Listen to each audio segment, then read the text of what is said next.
Good morning, sir.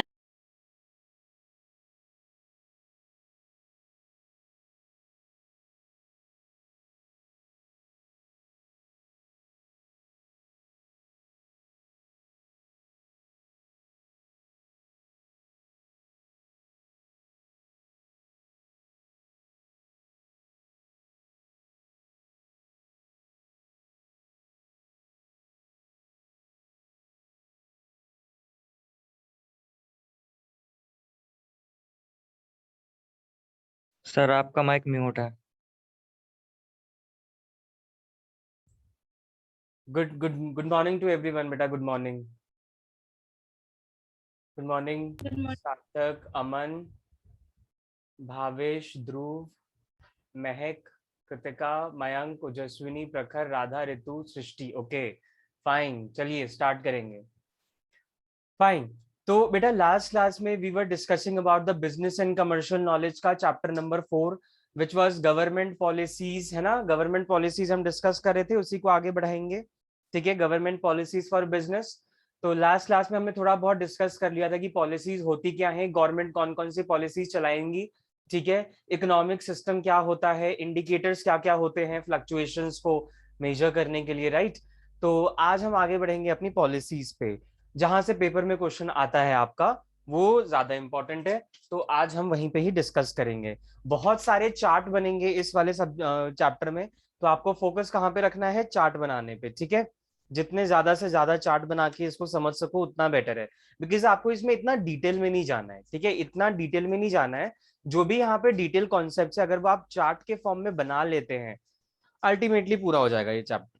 ठीक है, आओ एक बार डिस्कस करते हैं। लास्ट क्लास में हमने जो किया था वो यही था, राइट। इकोनॉमिक पॉलिसीज में हमने डिस्कस किया था कि दो तरीके की पॉलिसीज होंगी, मैक्रो इकोनॉमिक मैनेजमेंट पॉलिसी और दूसरी है सेक्टर मैनेजमेंट पॉलिसी। ठीक है, मैक्रो इकोनॉमिक मैनेजमेंट पॉलिसी पूरे इकोनॉमी के पर्सपेक्टिव से था, और सेक्टर मैनेजमेंट पॉलिसी जो है वो डिफरेंट डिफरेंट सेक्टर्स की अलग अलग पॉलिसी होती है। Like we have primary, secondary and tertiary sector. तो यहाँ पे आप देख सकते हैं सेक्टर मैनेजमेंट पॉलिसी में ना तीनों की अलग पॉलिसी दे रखी है। पर अगर हम बात करें मैक्रो इकोनॉमिक मैनेजमेंट की, जहां पे हमें पूरी कंट्री का जो फ्लक्चुएशंस है उसको कैसे कंट्रोल करें, उससे रिलेटेड पॉलिसीज, तो वो आपकी दो टाइप की होती हैं, फिस्कल पॉलिसी और मॉनेटरी पॉलिसी। फिस्कल पॉलिसी कोई ज्यादा टफ नहीं था, इसीलिए मैंने यहाँ पे चार्ट में ही समझा दिया था कि देखो fiscal policy is related to the government policy, जहां पे गवर्नमेंट को देखना है कि इन केस अगर फ्लक्चुएशंस होता है तो तुम इन फ्लक्चुएशंस को कैसे रोक सकते हो या कैसे स्टेबल कर सकते हो इकोनॉमी को।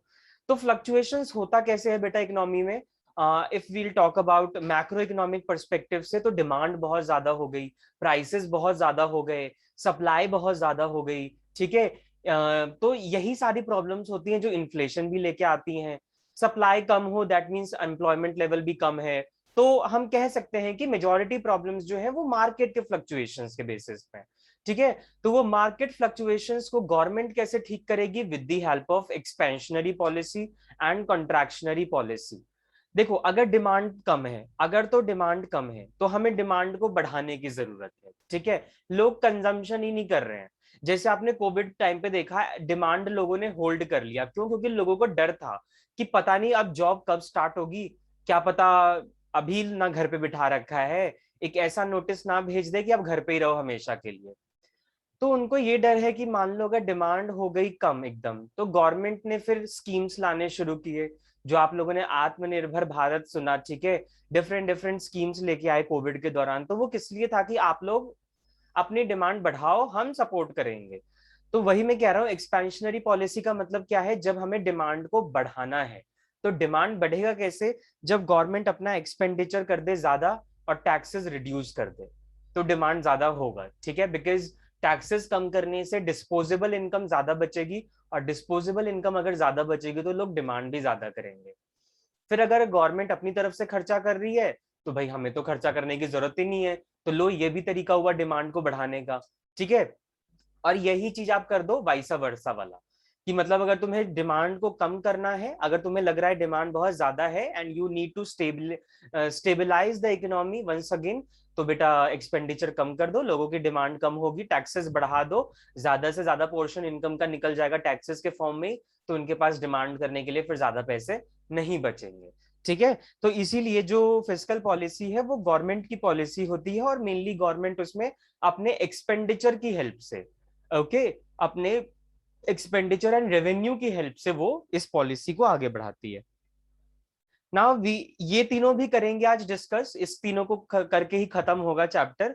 बट उससे पहले हमारा मॉनेटरी पॉलिसी है, इसकी बात करते हैं एक बार, ठीक है, मॉनेटरी पॉलिसी की। आओ थोड़ा सा मॉनेटरी पॉलिसी का भी चार्ट बना लेते हैं, ठीक है। आइए हेडिंग डालेंगे मॉनेटरी पॉलिसी से। अब बहुत बेसिक सी बात आएगी तुम्हें इसमें, ठीक है, कोई ज्यादा टफ चीज नहीं आएगा। मैं तुम्हें इसमें ये बता दूंगा कि मॉनेटरी पॉलिसी की कौन रेगुलेट करता है और कैसे रेगुलेट किया जाता है, ठीक है। बाय द वे आप लोगों को तो पता ही है, बार बार ये रिस्पॉन्स आप देते ही रहते हो कि जो मॉनेटरी पॉलिसी होती है it is regulated by the central bank of India, regulated by central bank of India. Central bank of India वो कमर्शियल वाला बैंक नहीं, सेंट्रल बैंक, सेंट्रल बैंक बोले तो आरबीआई, ठीक है। आरबीआई की आरबीआई इसको रेगुलेट करता है मॉनेटरी सप्लाई को। देखो बेटा, फ्लक्चुएशंस जैसे मैंने बताया आपको कि लोगों की वजह से भी होता है, जब वो डिमांड ज्यादा करते हैं या प्रोड्यूसर्स ने सप्लाई ही ज्यादा नहीं किया, तो किसी भी बेसिस पे हो सकता है। कुछ फ्लक्चुएशंस जो होते हैं वो मनी के बेसिस पे होते हैं ना। फॉर एग्जाम्पल आप लोगों को पता है इंटरेस्ट रेट बहुत ज्यादा बढ़ गया, या एक्सचेंज रेट बहुत ज्यादा अप जा रहा है, ठीक है, या मार्केट में जो ये आपका मार्केट में जो ये स्टॉक एक्सचेंज रेट्स होते हैं, ठीक है, इक्विटी रेट्स जो होते हैं, और इन सब के मार्केट में जो भी रेट चल रहा है जिसमें हम इन्वेस्टमेंट करते हैं इन द शेयर्स, ठीक है, उन सब का रेट अगर चला जाए विच इज एक्सचेंज रेट, तो बेटा उसमें भी फ्लक्चुएशंस लाने के लिए हमें पॉलिसीज अडॉप्ट करनी पड़ती है, because that is related to the money. और आपको पता है मनी का हिसाब जो है वो गवर्नमेंट तो रखती नहीं है, मनी का हिसाब रखती है बैंक, बैंकों का बैंक विच इज आरबीआई, ठीक है। सारे एक्सचेंज रेट, सारे डिपॉजिट, सारे एडवांसेस उसी के थ्रू इकोनॉमी में सर्कुलेट किए जाते हैं, ठीक है। तो when we are talking about monetary policy that means who regulate the money supply in an economy, तो RBI regulate the money supply in an economy. तो कभी आपको ऐसा लगे कि इकोनॉमी में मनी का जो सर्कुलेशन है वो ज्यादा ही हो गया है, तो उसकी वजह से भी डिमांड में फ्लक्चुएशंस आता है। वो कैसे कि मान लो अगर मनी सप्लाई इंक्रीज हो गया, मनी सप्लाई इंक्रीज होने का मतलब क्या है, पैसा बहुत ज्यादा है इकोनॉमी में, बैंक्स ज्यादा लोन देगी, लोग ज्यादा से ज्यादा डिपॉजिट्स भी करेंगे, ठीक है, हर एक एक्टिविटी बहुत ही ज्यादा क्वांटिटी में होगी, लोन ज्यादा दिया जा रहा है, डिपॉजिट ज्यादा दिया जा रहा है, तो सब फिर वही बात हो गई ना कि और ज्यादा फ्लो हो रहा है मनी का इकोनॉमी में, ठीक है। तो जितना ज्यादा फ्लो हो रहा है मनी का इकोनॉमी में, तो नॉर्मल सी बात है फिर लोग डिमांड भी ज्यादा करेंगे, बिकॉज लोगों के पास पैसे आ रहे हैं, ठीक है, किसी भी फॉर्म में आए, कैश फॉर्म में हो, बोरिंग्स फॉर्म में हो, ठीक है, सेल करने से हो, कुछ भी हो बेटा, बट पैसा आ रहा है, अच्छा खासा लोगों के पास पैसा है इकोनॉमी में, ठीक है। तो अगर पैसा अच्छा है तो परचेजिंग पावर भी अच्छी हो जाएगी and they will do more demand, ठीक है। बट अगर ज्यादा डिमांड हो गया और सप्लाई नहीं बढ़ी तो फिर तो ये प्रॉब्लम हो जाएगा, इन्फ्लेशन वाली सिचुएशन को ले आएगा। तो इसीलिए आरबीआई भी जो है वो पैसों का हिसाब जरा ठीक ठाक रखे, जिससे एकदम मनी सप्लाई एक्सेस ना हो जाए तो एकदम डेफिशिएंट भी ना हो जाए। तो ये चीज को रेगुलेट करने के लिए आरबीआई इंटरवीन करती है, ठीक है। अब इसमें क्या आता है, एक क्वेश्चन तो यही पक्का हो गया जो मेजोरिटी पूछता है कि who regulate the monetary policy in an economy. ये तो कॉम्पिटिटिव एग्जाम्स में भी पूछने वाले क्वेश्चंस हैं बेटा, तो इसको जरा ध्यान रखना, ठीक है। अच्छा, उसके बाद इंपॉर्टेंट क्या है कि मैंने आपको बताया कि वो कंट्रोल करते हैं, कंट्रोल करते हैं वो लोग किस चीज को, फ्लक्चुएशंस को, ठीक है, कि डिमांड ज्यादा इंक्रीज ना हो, सप्लाई भी एकदम डिक्रीज ना रहे, ठीक है, तो उन सब चीज को कंट्रोल करते हैं। तो बेटा कंट्रोल करने के लिए कोई पॉलिसी, कुछ इंस्ट्रूमेंट्स तो होने चाहिए ना। अब गवर्नमेंट ने तो पॉलिसी अडॉप्ट कर रखी है, ठीक है, उसके पास फिस्कल पॉलिसी है, उसमें वो अपना एक्सपेंशनरी पॉलिसी और कॉन्ट्रैक्शनरी पॉलिसी देखती है, होता भी इसमें भी यही है, पर इसमें जो है ना वो इंस्ट्रूमेंट्स के थ्रू होता है, which is called market instruments. अब देखो, मार्केट इंस्ट्रूमेंट्स जो होते हैं बेटा वो दो तरीके के होते हैं, ये आप लोगों को भी पता है, ठीक है। आप लोगों ने जब आरबीआई का चैप्टर पढ़ा था मैक्रो इकोनॉमिक्स में, तो आप लोगों ने ये पढ़ा होगा quantitative instruments, quantitative instruments and qualitative instruments, quantitative instruments and qualitative instruments. In instruments को ध्यान रखो, ठीक है। Quantitative and qualitative. क्वांटिटेटिव में किसी को पता है कौन कौन से इंस्ट्रूमेंट्स आते हैं to regulate the monetary policy?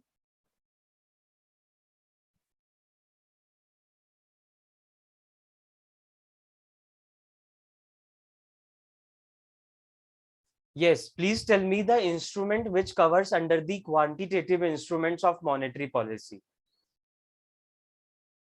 Very good. First is जैसे प्रखर told repo rate, bank rate. Very good.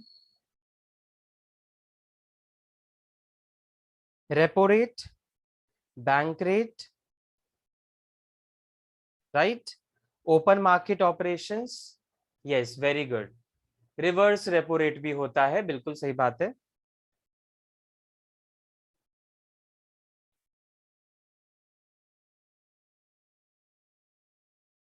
Open market operations, cash reserve ratio, है ना।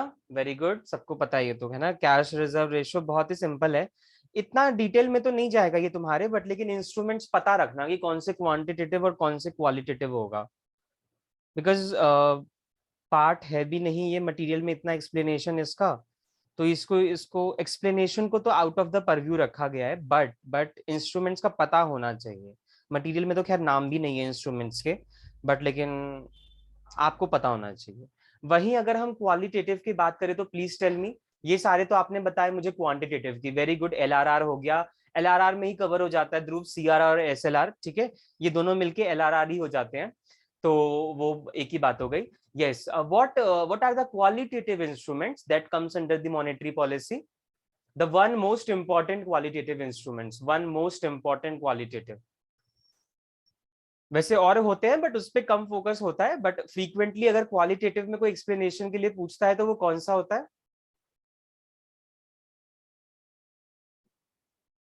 Marginal standing, this is called margin requirements बेटा।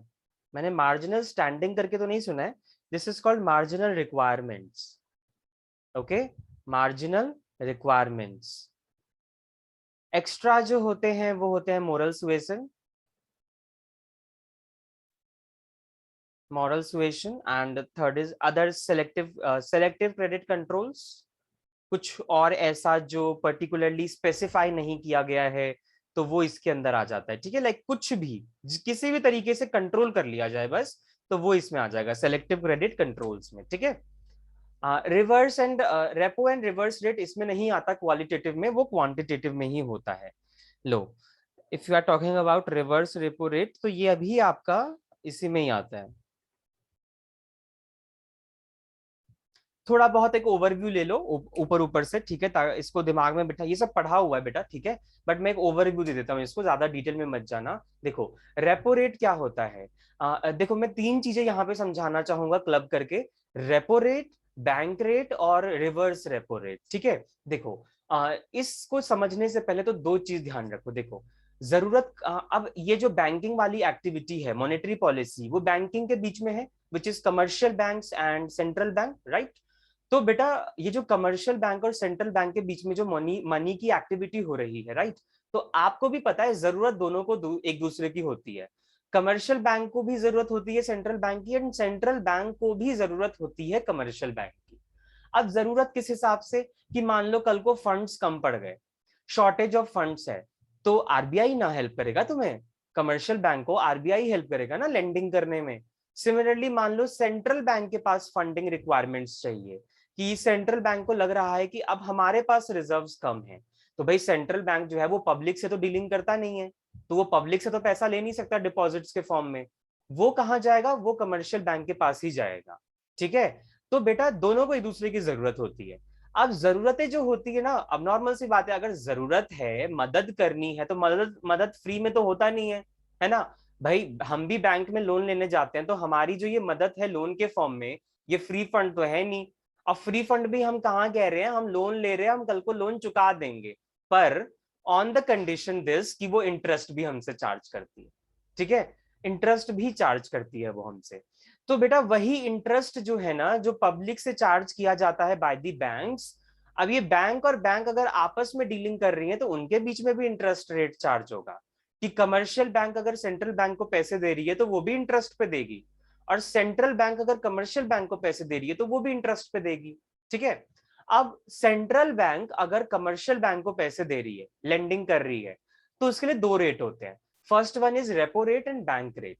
रेपो रेट जो होता है वो बेटा आपका इसलिए होता है, इसमें आ जाता है शॉर्ट टर्म रिक्वायरमेंट्स के लिए, ठीक है। और बैंक रेट जो होता है वो आपका होता है long term requirements. Now what is short term and what is long term requirements, की मान लो एक साल से कम का लोन है, तो वो रेपो रेट के उस पर चार्ज कर लिया जाएगा, ठीक है। या बैंक रेट जो है वो शॉर्ट टर्म के लिए है, तो साल भर के अंदर में हम चुका देंगे आपका पैसा, कमर्शियल बैंक बोलती है सेंट्रल बैंक को, तो उसके लिए बैंक रेट ले लेते हैं। थोड़ा सा डिफरेंस होता है, ज्यादा डिफरेंस भी नहीं होता है इनके इंटरेस्ट रेट में, माइनर सा डिफरेंस होता है, ठीक है। तो वो होता है आपका रेपो रेट और बैंक रेट। अब ये रेपो रेट और बैंक रेट किसको जरूरत थी, कमर्शियल बैंक को सेंट्रल बैंक से। सेंट्रल बैंक जो है वो पैसे दे रही है कमर्शियल बैंक को, कौन से इंटरेस्ट रेट पे, रेपो रेट और बैंक रेट पे, ठीक है। अब अगर सेंट्रल बैंक को जरूरत पड़ी पैसे की, तो वो कमर्शियल बैंक से मांगेगी। कमर्शियल बैंक फ्री में तो पैसा देगी नहीं, इंटरेस्ट रेट चार्ज करेगी सेंट्रल बैंक से। तो वो जो सेंट्रल बैंक से इंटरेस्ट रेट चार्ज करेगी ना, उसको हम बोलते हैं रिवर्स रेपो रेट, उल्टा वाला जो रेपो रेट हो गया। कि जो रेपो रेट तो हो गया जब सेंट्रल बैंक ने कमर्शियल को पैसे दिए, रिवर्स मतलब उल्टा, जब कमर्शियल बैंक ने सेंट्रल बैंक को पैसे दिए, ठीक है।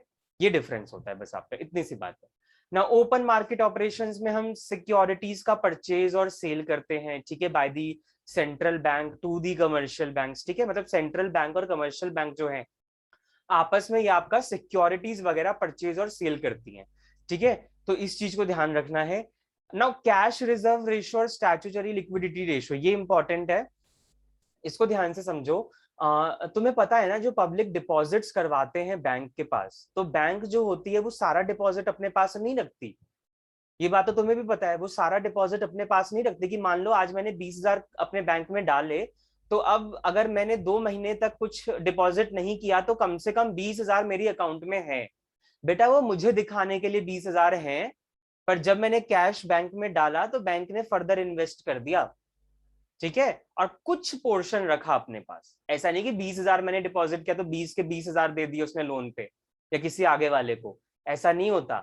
जो डिपॉजिट होता है ना, उसका कुछ परसेंट अपने पास रखा जाता है, जो कि डिसाइड किया जाता है LRR के थ्रू, है ना। आप लोगों ने सुना होगा लीगल रिजर्व रेशो, ये लोग आप लोग कैलकुलेट भी करते थे, ठीक है।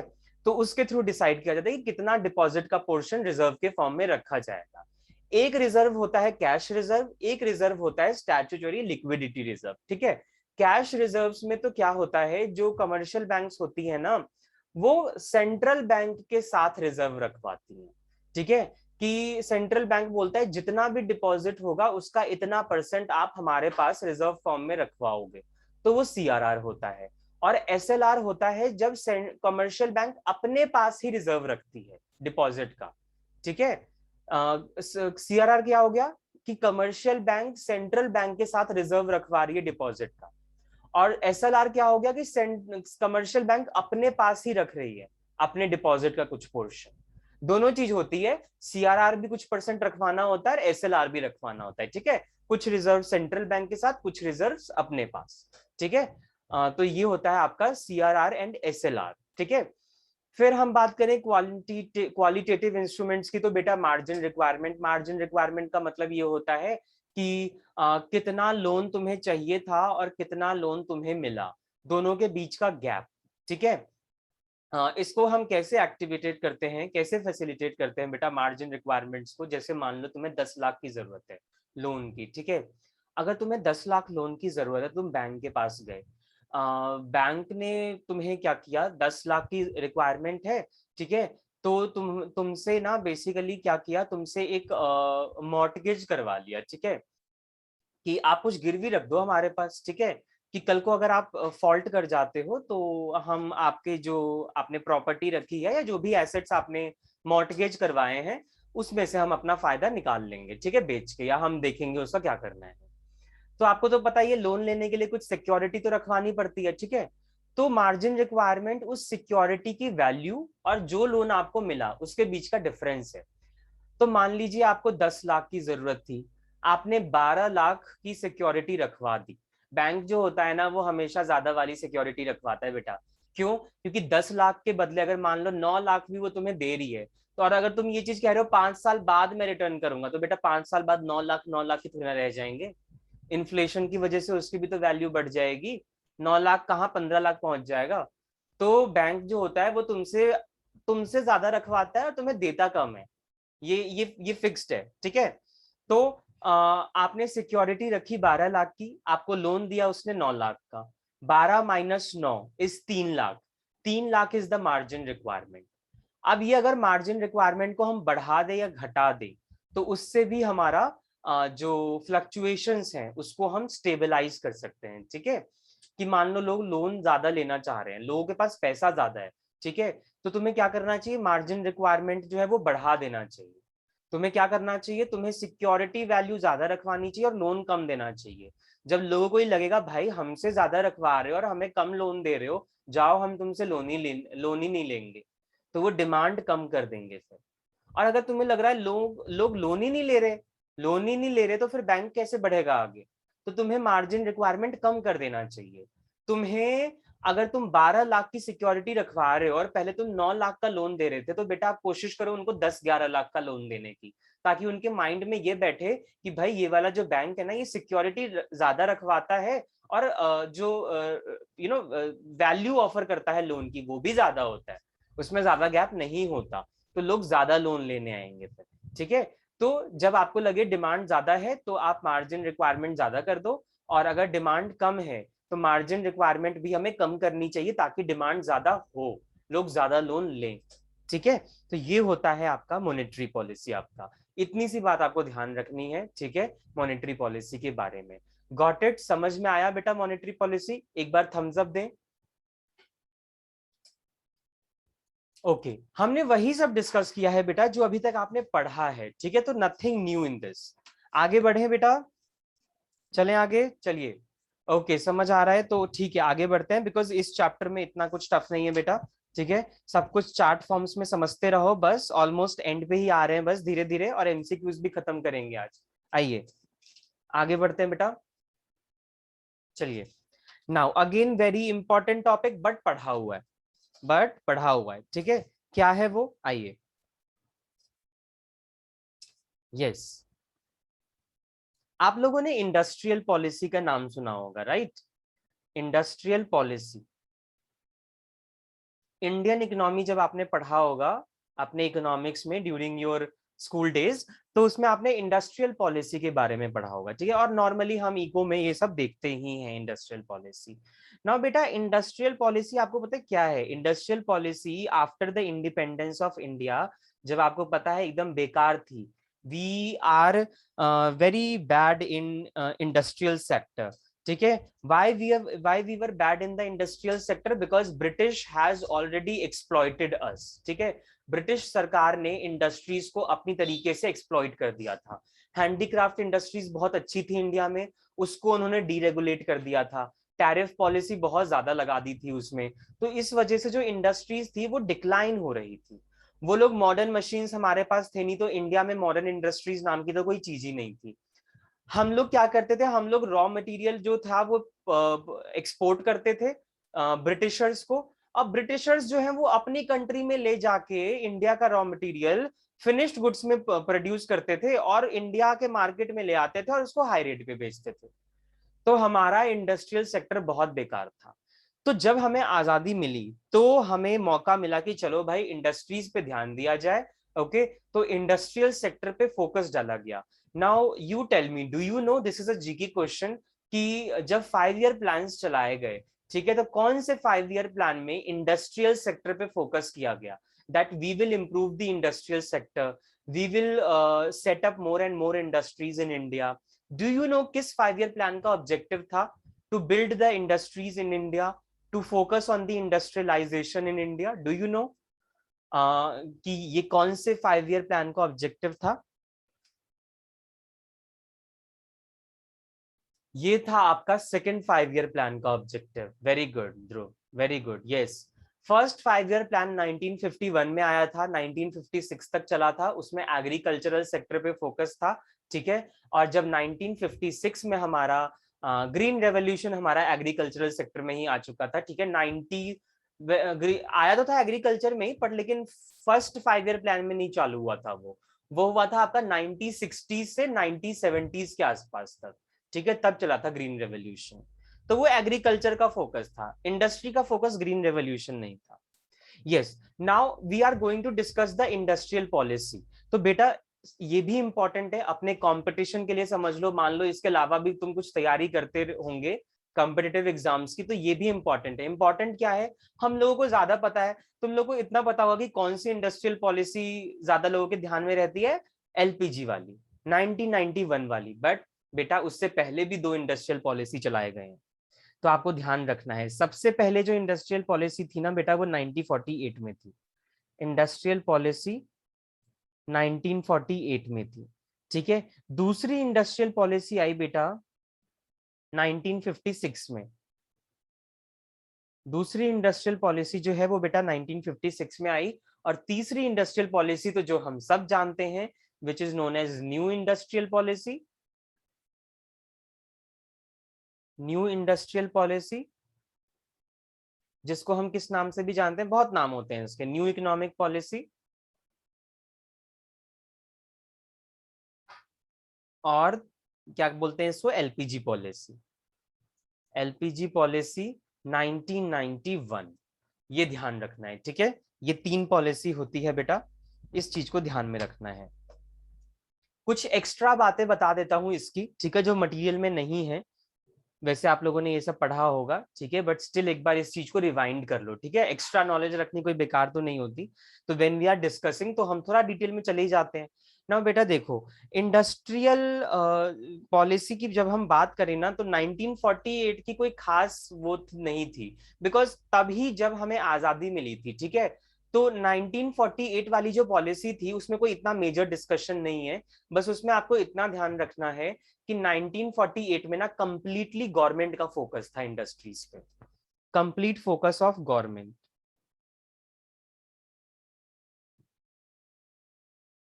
गवर्नमेंट ही चलाती थी इंडस्ट्रियल सेक्टर, ठीक है। क्यों? क्योंकि प्राइवेट वाले थे नहीं तब तक इंडिया में, और अगर जो भी थोड़े बहुत थे वो इंसेंटिव ज्यादा एक्सपेक्ट करते थे, और हमारे पास इतना पैसा नहीं था कि हम उनको भर भर के मोटी रकम दे सके प्रॉफिट के फॉर्म में। तो गवर्नमेंट ने कहा लाओ भाई हम ही रेगुलेट करते हैं, ठीक है। तो इंडस्ट्रियल पॉलिसी 1948 में कुछ भी ऐसी खास बात नहीं हुई। Industrial policy 1956 was very important, क्योंकि तभी तो सेकंड 5 ईयर प्लान चालू किया गया, और उसी में तो हमारा मेन इंडस्ट्री पे फोकस किया गया, ठीक है। तो इसमें मेन था क्या बेटा, वो नोट करो एक बार। इसमें मेन थी 3 चीजें। आपको पता है इसमें मेन था कि जो इंडस्ट्रीज था ना, उसको 3 पार्ट में क्लासिफाई किया गया। उन्होंने बोला कि हम जितने भी इंडस्ट्रीज हैं इंडिया में, 3 पार्ट्स में डिवाइड करो, schedule A, schedule B and schedule C. अब इसमें कुछ जैसे ये वाला था, इसमें ये कंप्लीटली गवर्नमेंट के अंडर था, शेड्यूल ए वाला, ये पूरा का पूरा गवर्नमेंट देखती थी। और ये जो दोनों थे ना, ये प्राइवेट वगैरह देखती थी। थोड़ा सा गवर्नमेंट का कंट्रोल था, पार्शियल कंट्रोल था, प्राइवेट कंट्रोल था, and partial control of government, बहुत थोड़ा सा गवर्नमेंट भी रखती थी, बट प्राइवेट भी आ चुके थे अब इन दोनों में, ठीक है। अब मेन क्या आता है, आपको थोड़ा सा जो एक्स्ट्रा ध्यान रखना है वो है कि बेटा शेड्यूल ए में ना 17 इंडस्ट्रीज को अपनी एक जगह मिली। 17 इंडस्ट्रीज वर क्लासिफाइड। अब आपको 17 के 17 नाम याद नहीं रखने हैं, बस इतना ध्यान रख लो बेटा कि 17 इंडस्ट्रीज इसमें क्लासिफाई की गई। शेड्यूल बी में 12 इंडस्ट्रीज क्लासिफाई की गई, ठीक है।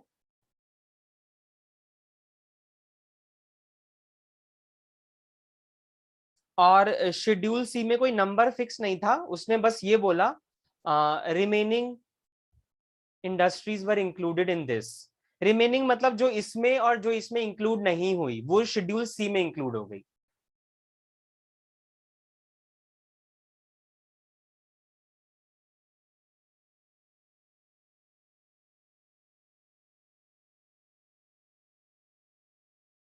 ठीक है, इतना ध्यान रखना मेन।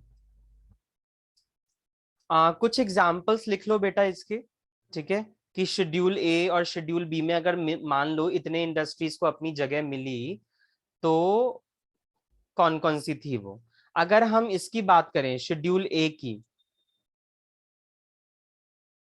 ओके, शेड्यूल ए की अगर हम बात करें तो उसमें कुछ लिख लो, एटॉमिक एनर्जी थी। यहाँ पे तो अभी भी पूरा का पूरा गवर्नमेंट का ही कंट्रोल है। एटॉमिक एनर्जी हो गया बेटा, डिफेंस हो गया, ठीक है, डिफेंस डिफेंस इक्विपमेंट्स हो गए, ये सब आ गया। ठीक है, ऑयल जो है, ऑयल सेक्टर भी आपका गवर्नमेंट के अंडर आता है। ठीक है, और इसमें आपके एयरक्राफ्ट वगैरह हो गए,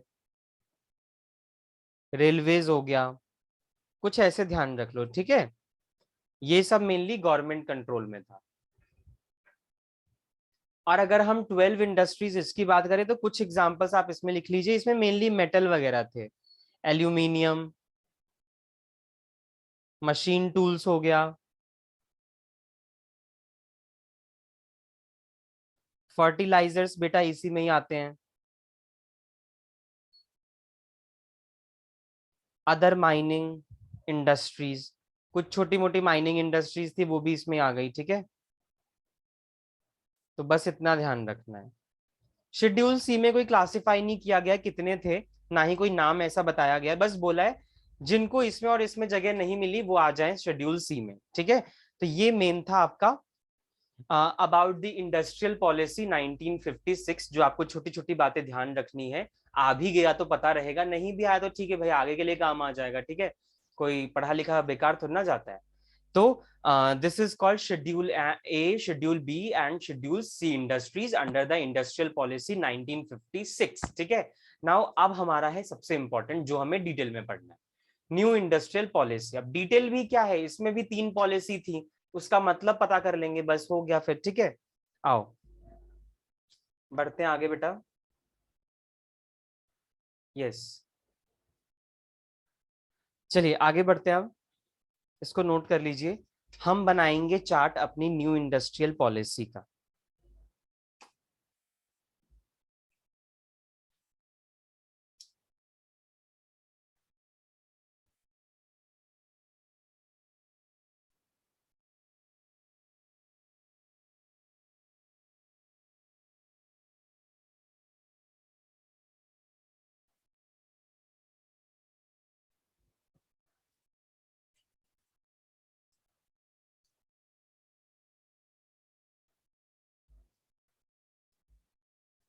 यस, आइए, new industrial policy 1991। A basic question to you is, क्या आपको पता है कि ये जो न्यू इंडस्ट्रियल 1991 पॉलिसी थी वो कौन लेके आया था? ईयर तो आप लोगों को पता होगा बिकॉज मैंने यहाँ लिख दिया है, तो वो तो आप लोगों को पता होगा। बट क्या आपको पता है ये न्यू इंडस्ट्रियल पॉलिसी लेके कौन आया था इंडिया में? Anyone? Very good, very good प्रखर। प्रखर have vast knowledge into this. Yes, very good. Anyone else? किसी और को पता है ये बात?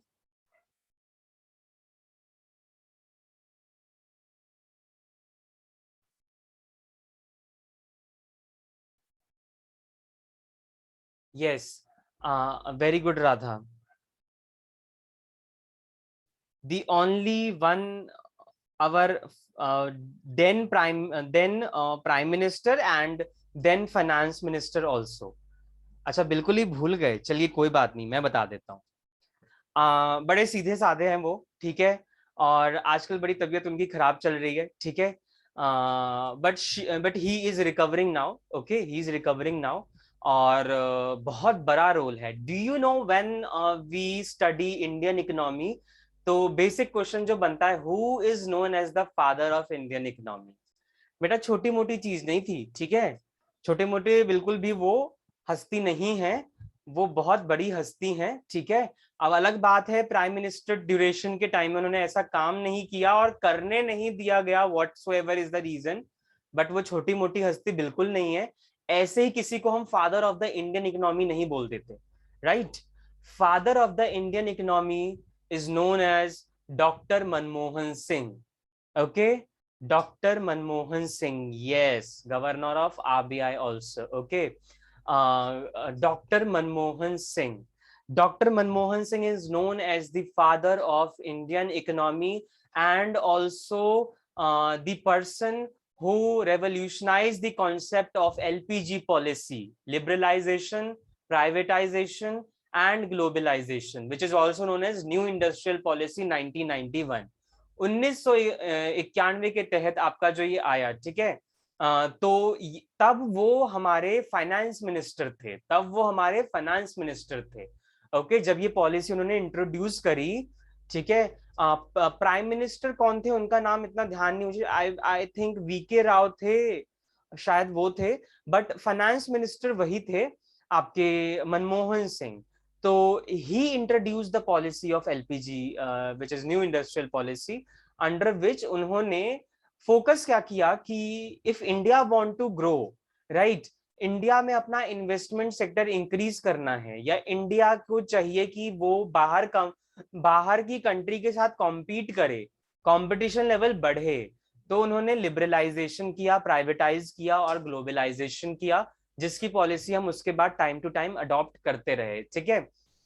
आज भी अगर हम प्राइवेटाइजेशन की बात करें तो व्हेन गवर्नमेंट को लगता है कि भाई I have no option, there is a complete loss of this sector, मैं नहीं चुका पाऊंगा, तो लो भाई नीलामी पे डाल दो उसे, कोई प्राइवेट सेक्टर वाला उसको खरीद लेगा, जैसे कि इंडियन एयरलाइंस के केस में हुआ, एयर इंडिया, ठीक है, एयर इंडिया की ही सब्सिडियरी कंपनी थी Indian airlines, okay, Narasimha Rao थे, मैं वीके राव समझ रहा था, हाँ वो वी नरसिम्हा राव थे ना, हाँ Narasimha Rao, yes, Narasimha Rao was the prime minister at that time, okay, और उनके अंडर में ही फाइनेंस मिनिस्टर थे मनमोहन सिंह, तो वही लेके आए थे इस पॉलिसी को। तो I was talking about the privatisation की गवर्नमेंट को जब लगता है कि भाई कोई ऑप्शन नहीं बचा, मैं नहीं चुका पाऊंगा इसका कर्ज, मैं लॉस में चला जाऊंगा, तो अल्टीमेट क्या हो सकता है, आप प्राइवेटाइज कर दो ना उस सेक्टर को, प्राइवेट वाले खरीद लेंगे और वो कोशिश करेंगे उसको रिवाइव करने की, ठीक है, जैसे एयर इंडिया के केस में हुआ है, टाटा का जो रतन टाटा है, टाटा ग्रुप्स ने एयर इंडिया को खरीद लिया है, ठीक है। तो अच्छा खासा उनका ऑलमोस्ट डेट उनका, जैसे मैंने आपको बताया 20,000 करोड़ तक का चुका दिया है टाटा ने, उसके बाद वो क्या करेगी देखो, वो देखने वाली बात होगी, but privatisation is the option with the government. अच्छा, प्राइवेटाइजेशन पे हम बाद में आते हैं बेटा, पहले हम समझते हैं लिबरलाइजेशन क्या होता है। लिबरल का मतलब क्या होता है, फ्रीडम देना, आजादी एक तरीके से। तो बेटा तुम लोगों पे आजादी कैसे दे सकते हो, उन पे रोक टोक ना लगाओ, है ना, उनको अपने मन की करने दो, उन पे ज्यादा अपनी जोर मत चलाओ, ठीक है, बिल्कुल सही बात है, रिमूविंग बैरियर्स इज लिबरलाइजेशन। तो बेटा लिबरलाइजेशन मतलब थोड़ी सी आजादी दे दो कि बाकी जितने फर्म्स हैं वो भी आ सके तुम्हारी इंडिया में, हाँ, कंप्लीटली शट डाउन मत कर दो इंडिया को, कंपटीशन रखो थोड़ा बहुत। तो इसमें क्या था, अब कैसे आएंगी दूसरी कंट्री तुम्हारे पास, जब तुम बैरियर्स को हटाओगे, very good, removing restrictions and trade barriers, removing restrictions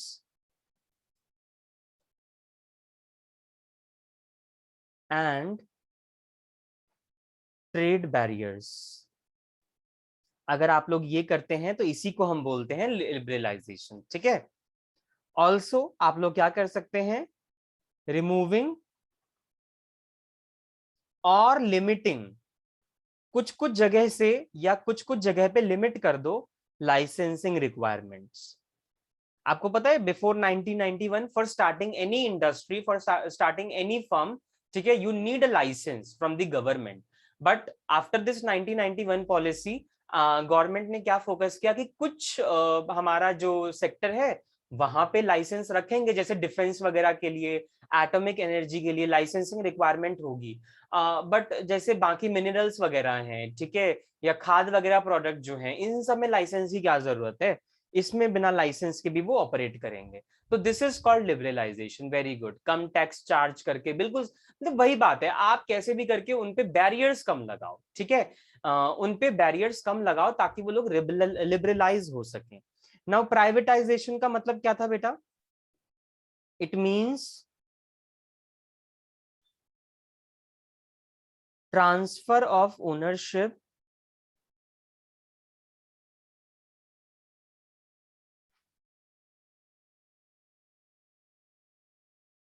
management and control of PSUs.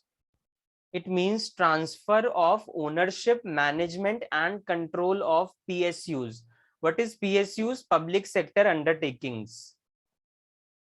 Public sector undertakings to the entrepreneurs in the private sector.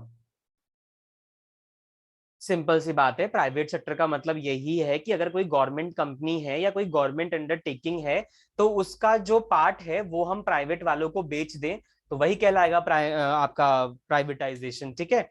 जैसे हाल ही में 2021 का जो अभी बजट डिक्लेयर किया गया था तो उसमें लिस्ट निकाली गई थी that government is going to privatise 4 banks. Union Bank of India भी है, एक हमारा और भी है, IBID है, कुछ ऐसे करके है, IDBI है शायद, है ना, और एक दो बैंक और हैं, सेंट्रल बैंक ऑफ इंडिया का भी नाम था। तो government is going to privatise these banks. तो गवर्नमेंट जो है वो कह रही है भाई हम तुम्हारा लॉसेस नहीं कवर कर सकते, तुम परफॉर्मेंस भी अच्छा नहीं दे रहे हो, तो हमारे बस की बात तो नहीं है तुम्हें रिवाइव करना, तुम्हें प्राइवेटाइज कर देते हैं, तुम्हारे ऊपर प्राइवेट का कंट्रोल दे देते हैं। और आप लोग धीरे धीरे देखेंगे कमिंग द नेक्स्ट जनरेशन और इन द कमिंग ईयर्स कुछ भी ऐसा कंप्लीट गवर्नमेंट नहीं रह जाएगा। अभी तक कंप्लीट गवर्नमेंट है भी क्या, वो अपना रेलवेज है ना, नाम के लिए रेलवेज था तो लो ना, अब प्राइवेट ट्रेन भी दौड़ने लगी हैं, है ना, प्राइवेट ट्रेन भी रन करती हैं, IRCTC वालों ने निकाल दिया है अपना प्राइवेट ट्रेन, वंदे भारत है ही, तेजस एक्सप्रेस है ही, है ना, तो ये सब तो हो ही गया है अपना, ये प्राइवेट वाले ही तो हैं। तो ये आपका होता है प्राइवेटाइजेशन, जब आप कोई गवर्नमेंट कंपनी को प्राइवेट में तब्दील कर देते हैं तो वो आपका हो जाता है प्राइवेटाइजेशन। द अच्छा, प्राइवेटाइजेशन में कुछ बात इंपॉर्टेंट है बेटा, वो हम नेक्स्ट उस पर डिस्कस करते हैं, बट ग्लोबलाइजेशन पहले समझ लेते हैं। देखिए ग्लोबलाइजेशन का मतलब क्या होता है, एक कंट्री को दूसरी कंट्री से मिलाना, ठीक है, एक कंट्री को दूसरे कंट्री से मिलाना। इसमें लिखिए, it means integrating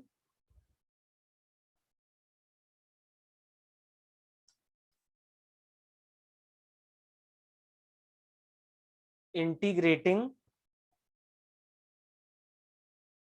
the national economy, integrating the national economy with world economy, with world economy through removing of trade barriers and free movement of capital, and free movement of capital. Globalization ensures a borderless world, borderless world. Yes बेटा देखो, हाँ globalisation में there is a some concept of liberalisation as well as some different features of globalisation also. देखिए globalisation में आपको करना क्या है, आपको एक कंट्री को दूसरे से मिलाना है। बेटा एक कंट्री दूसरे से कैसे मिलेगी, जब कोई ट्रेड रेस्ट्रिक्शंस नहीं होगा, जब लोगों के मूवमेंट पे कोई रेस्ट्रिक्शंस नहीं होंगे, ठीक है, तो वो होगा आपका ग्लोबलाइजेशन। अब यही कह लो कि लिबरलाइजेशन की वजह से ही ग्लोबलाइजेशन हो सकता है, एक तरीका है, ठीक है, बात सही है। थोड़ा सा अलग क्या है कि लिबरलाइजेशन बोलता है सिर्फ रिमूविंग ट्रेड बैरियर्स, ठीक है, देयर इज नो सेइंग कि भाई कोई आ रहा है या कोई जा रहा है दूसरी कंट्री में, ऐसी कोई बात नहीं हो रही, जस्ट सेइंग कि भाई ट्रेड करने के लिए रोक टोक कम कर दिया है हमने, ठीक है, लिमिट वगैरह कम कर दी है। पर ग्लोबलाइजेशन में क्या हो रहा है, सब कुछ इधर से उधर हो रहा है, ट्रेड भी हो रहा है एक कंट्री से दूसरी कंट्री के साथ, लोग भी एक दूसरे से दूसरी कंट्री में जा रहे हैं, ठीक है। सिमिलरली आपके जो फैक्टर्स ऑफ प्रोडक्शन होते हैं वो भी मूव कर रहे हैं। जैसे लेबर है, लेबर को इंडिया की कंपनी सूट नहीं कर रही, भाई मुझे इसमें नहीं काम करना, मेरे को वेजेस अच्छे नहीं मिलते, ठीक है, वर्किंग आवर्स बहुत ज्यादा है इसमें, ठीक है। तो आपने क्या कर लिया, आप चले गए बाहर, इंडिया से बाहर, अलाउ तो है आपको, ग्लोबलाइजेशन की वजह से तो अलाउ है। अब जैसे यहाँ से उठ उठ के डॉक्टर अमेरिका में जाते हैं, या यहाँ से स्टूडेंट पढ़ने के लिए विदेश जाते हैं, तो बेटा क्यों, just because of this globalization ना, कि we have permitted you to come into our economy, okay, और and just basically you pursue your education or just do your work whatever you want to do in our economy, ठीक है। तो आपको ये चीज देखना पड़ेगा बेसिकली इसमें कि ग्लोबलाइजेशन ने ना पूरा का पूरा फैसिलिटेट कर दिया है कि एक इकोनॉमी जो है वो दूसरी इकोनॉमी के साथ मिल सकती है, ठीक है, और वो पूरा का पूरा ट्रेड इसमें कर सकती है, ठीक है। तो ये चीज आपको ध्यान रखना है ग्लोबलाइजेशन में होता है। यस, तो this was about liberalisation, privatisation and globalisation. बेटा अब प्राइवेटाइजेशन जो हमने समझा था ना बेटा, जिसमें हमने बोला था कि जो पब्लिक सेक्टर है उसको हम प्राइवेट सेक्टर में कन्वर्ट कर देंगे, ठीक है। तो बेटा वो कन्वर्ट किस तरीके से होगी जरा उसकी बात कर ले। यहाँ पे जरा ना 4 कॉन्सेप्ट निकालो बेटा, देखो उसका एक्सप्लेनेशन मैं बताता हूँ। वैसे तो आप लोगों ने एक कॉन्सेप्ट पढ़ा होगा, ठीक है, बट कुछ चीजें और हैं जो पेपर में पूछेंगे, ठीक है। ये लो,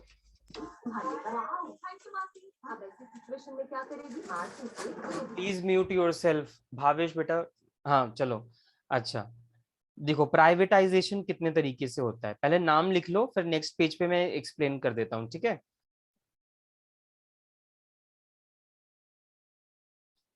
चार चीजें आती हैं प्राइवेटाइजेशन में। The first one is delegation, the second one is divestment, the third one is displacement, and the fourth one is disinvestment.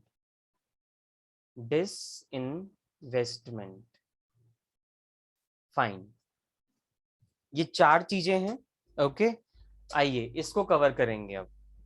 Please write down these 4 things, okay, और इंडिविजुअली एक बार इनकी बात कर लेते हैं कि जब हम बात कर रहे हैं बेटा कि इकोनॉमी प्राइवेटाइज हो सकती है, कि गवर्नमेंट वालों को प्राइवेट में तब्दील किया जा सकता है, बट तरीके कुछ हैं। तो वो तरीके कौन कौन से हैं? The first one is delegation.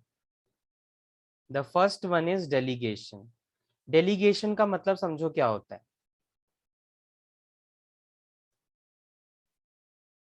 आ जाओ, डेलीगेशन। डेलीगेशन में क्या होता है, इसमें गवर्नमेंट कहती है, government keeps responsibility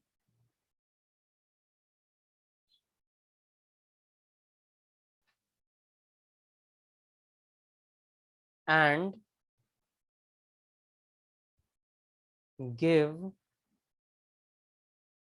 a part of autonomy, a part of authority we can say,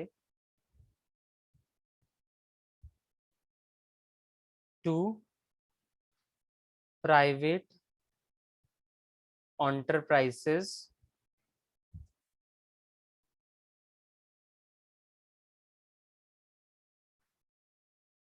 for handling the services, for handling the services। बेटा इसमें क्या होता है, देखो इसको ऐसे समझो, मान लो तुम्हारी कंपनी है, ठीक है, तुम मालिक हो, ठीक है। जैसे होता है ना, जैसे देखो हमारा घर है, ठीक है, हमारा घर है तो हम अपने घर के मालिक हैं, वी आर द लैंडलॉर्ड्स, ठीक है। हमारे घर में मान लो घर किराए पे भी हम लगा देते हैं, ठीक है, तो वो हमारे टेनेंट्स कहलाते हैं, ठीक है। अगर टेनेंट्स हमारे घर में रह रहे हैं तो बेटा उनको रहने का अधिकार दिया है, उसके बदले आप उनको पैसे ले रहे हो, ठीक है। वो अपनी मर्जी से तो कुछ कर नहीं सकते उस घर में, ठीक है। आप सर्वेंट ही रखते हो घर में, तो सर्वेंट अगर आप घर में रखते हो बेटा, तो रिस्पॉन्सिबिलिटी तो सब कुछ आपके पास है, आप ही के पास अथॉरिटी है, आप ही के पास रिस्पॉन्सिबिलिटी है, ठीक है। पर अथॉरिटी जो है वो दूसरे पर्सन पे थोड़ी सी दी जा सकती है, बट बिना परमिशन के नहीं। परमिशन से ली जाएगी, ठीक है। जैसे ओनर्स होते हैं और जैसे घर में सर्वेंट्स होते हैं, ठीक है। तो अब जो बड़े बड़े लोग होते हैं, जैसे कि सेलिब्रिटीज वगैरह हो गए, तो बेटा बोलो तो अपने घर में कुछ काम भी नहीं करते होंगे, ठीक है। वो लोग स्वीपिंग का तो भूल ही जाओ, वो तो किचन में भी नहीं जाते होंगे, ठीक है। तो उनके तो जो भी मेड होते हैं या सर्वेंट्स होते हैं, जो भी हाउसकीपर होते हैं, वो घर के एक एक चीज का ख्याल रखते हैं, ठीक है। बट बात यहाँ पे क्या होता है, उनकी मर्जी से कुछ नहीं कर सकते, उनकी बिना मर्जी से कुछ नहीं कर सकते, ठीक है। तो आपको मर्जी जाननी पड़ेगी अपने मालिक की कि वो क्या कह रहा है, ठीक है। जैसे होता है ना, आज खाने में क्या बनेगा, बनाना तो आपको है, पर परमिशन मांगी जा रही है, खाने में क्या बनेगा। आप पूछने गए, ठीक है, आज मतलब सफाई है, ठीक है, यहाँ की सफाई कर दूं, वहां की कर दें, ठीक है। स्वीप करके कभी कभी इंस्टा पे डाल देते हैं सेलिब्रिटीज। हाँ, जो कोविड में चल रहा था, है ना, कि भाई झाड़ू लगा रहे हैं, पोछा लगा रहे हैं, और ऐसे इंस्टा पे डाल रहे हैं कि देखो भाई हम भी काम कर रहे हैं। एक्चुअली में उसमें काम क्या, मतलब जो सेलिब्रिटी होते हैं उनके मेड भी तो उन्हीं के साथ रहते हैं, तो वो कहाँ जाएंगे, वो भी अपना वहीं पे काम कर रहे थे, तो ऐसे ही वो लोग डाल देते काम करने के नाम पे। तो वही है बात है बेटा, मालिक तुम हो, पर काम कोई और कर रहा है, पर अपनी मर्जी से नहीं कर रहा, मर्जी तुम्हारी चल रही है, ठीक है। तो दिस इज कॉल्ड डेलीगेशन, कि यहाँ पे गवर्नमेंट ही गवर्नमेंट है, गवर्नमेंट के पास ही सारी कंट्रोल है, बट गवर्नमेंट अपनी अथॉरिटी देती है दूसरे प्राइवेट वगैरह को, पर कंट्रोल उसी का रहेगा, रिस्पॉन्सिबिलिटी वही लेगी, ठीक है। पूरा का पूरा कंट्रोल उसी पे रहेगा। So yes, the act of giving someone authority और responsibility is called delegation, right. But control किसका रहेगा, गवर्नमेंट का ही रहेगा, कंट्रोल एक पर्सन का रहेगा, ठीक है। ये चीज आपको ध्यान रखना है बस, ये आपने बिजनेस में भी पढ़ा होगा और कुछ नहीं है ये, ठीक है। डेलीगेशन ऑफ अथॉरिटी की जब हम बात करते थे। आइए सेकंड की बात करते हैं, divestment.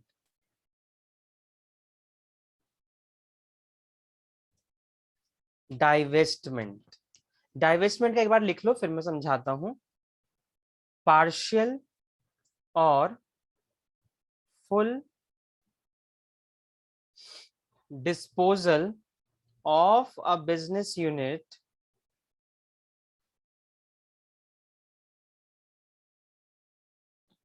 through sale, exchange, closure or bankruptcy.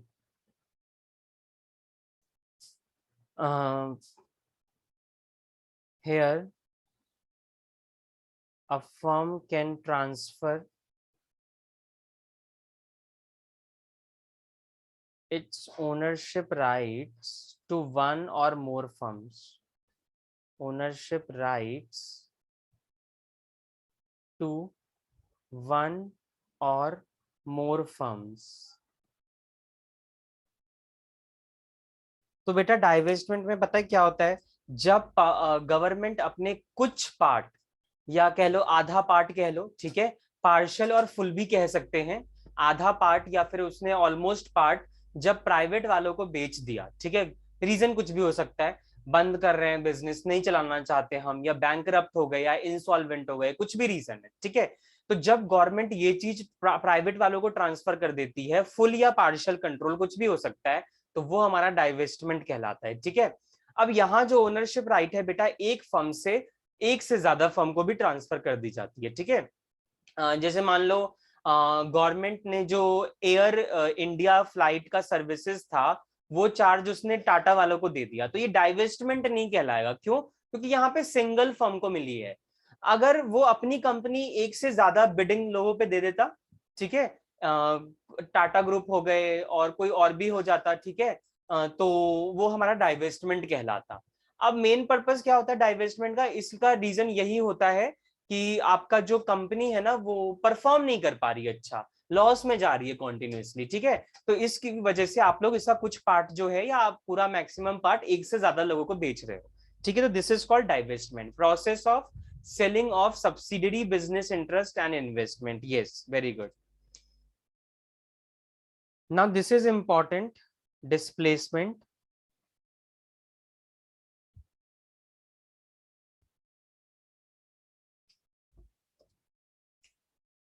बेटा इसमें पता है क्या होता है, यहाँ पे ना पर्पस नहीं होता कि हम बेचेंगे, बट कभी कभी प्राइवेट वाले इतने ज्यादा मजबूत हो जाते हैं कि वो लोग पछाड़ देते हैं गवर्नमेंट वालों को।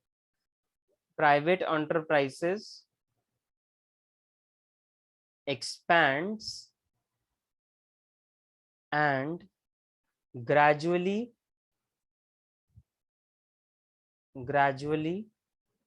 displaces the government entity। मतलब वो इतने विस्तार हो गए, इतने बड़े हो गए कि भाई उसने गवर्नमेंट वालों को पीछे छोड़ दिया। गवर्नमेंट का एग्जिस्टेंस ही नहीं रह गया, अगर कंट्रोल था भी उसमें तो अब गवर्नमेंट का कोई कंट्रोल ही नहीं रह गया है। ठीक है, इतनी ज्यादा वो लोग वहां पे अपना रोल दिखा रहे हैं। ठीक है, अब जैसे मान लो धीरे धीरे रेलवेज में जैसे एक दो प्राइवेट ट्रेन दौड़ने लगी हैं, तो एक टाइम ऐसा ना आ जाए कि इतनी ज्यादा प्राइवेट फर्म्स जो प्राइवेट ट्रेन हैं वो हमारे जो इतने हमारे ये जो इंडियन रेलवेज की पटरियां हैं अगर इस पे दौड़ने लग गए, तो हम कहेंगे कि भाई अब जो है ये इंडियन रेलवेज गवर्नमेंट के हाथ की बात नहीं रह गई है, क्योंकि इसमें बहुत सारे जो हैं आपके ये प्राइवेट ट्रेन्स वो भी ऑपरेट करने लग गए हैं, तो इनका कंट्रोल कहीं ना कहीं धीरे बढ़ रहा है। बेटा पता है क्या होता है इसमें, इसमें कंट्रोल गवर्नमेंट का ही रहता है, पर इतनी ज्यादा हम एक्सपैंड कर जाते हैं ना कि अंत में जाके गवर्नमेंट के पास कोई ऑप्शन नहीं होगा, उसकी चलेगी ही नहीं। और क्या पता एक दिन ऐसा सिचुएशन भी ना आ जाए कि गवर्नमेंट को वो बेचना ही पड़ जाए फिर डायरेक्टली। ठीक है, yes, change of the position of the object is called अपना ये डिस्प्लेसमेंट। ठीक है, change the position of object,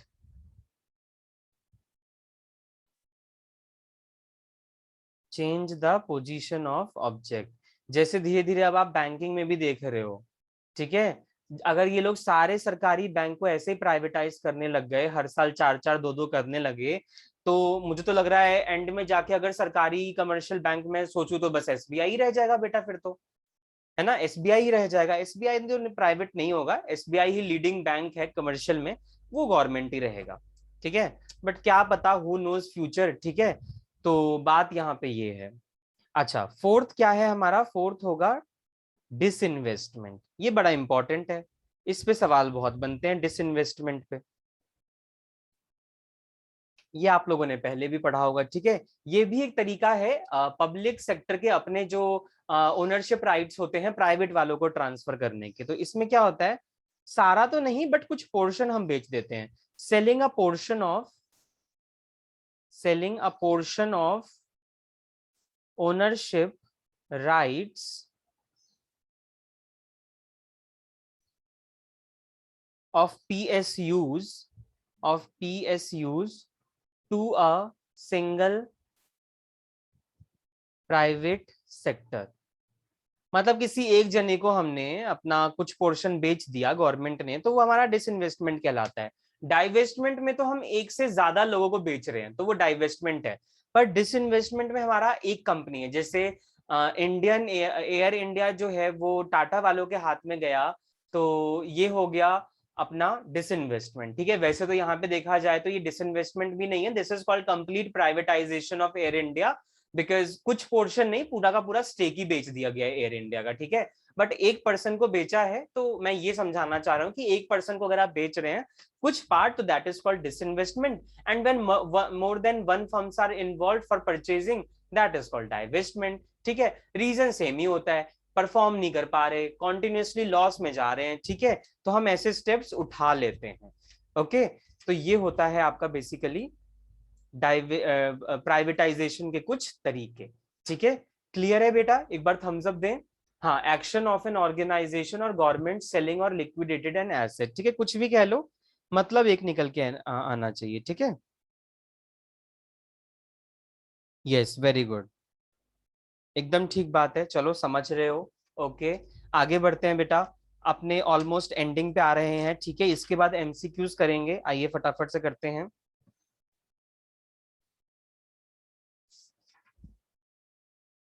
the most important topic, आ जाओ, एक बार इसको लिख लो और फिर हम आगे बढ़ते हैं। अब हम पढ़ेंगे एफडीआई के बारे में। सारी चीज आपको पता ही है, बस एक आइडिया देना है मुझे इन सब में। ठीक है, और एमसीक्यूज हम फटाफट खत्म कर लेंगे बेटा, 10 मिनट में। अब मैं ये ओवर कर रहा हूँ। ठीक है, 20-25 मिनट्स में वो कर लेंगे। थोड़ा सा लेट भी स्टार्ट हुआ बीसीआर तो कोई दिक्कत नहीं है, ठीक है, क्योंकि उसमें आज छोटा टॉपिक है, आधे घंटे में खत्म करवा दूंगा। राइटिंग सेक्शन खत्म होने वाला है आज वैसे भी बीसीआर में, तो उसको हम थोड़ी देर के लिए लेंगे, बट इसको आज पूरा करेंगे विद एमसीक्यूज, ठीक है। आइए इसको एक बार लिख लीजिए, फिर आगे बढ़ते हैं।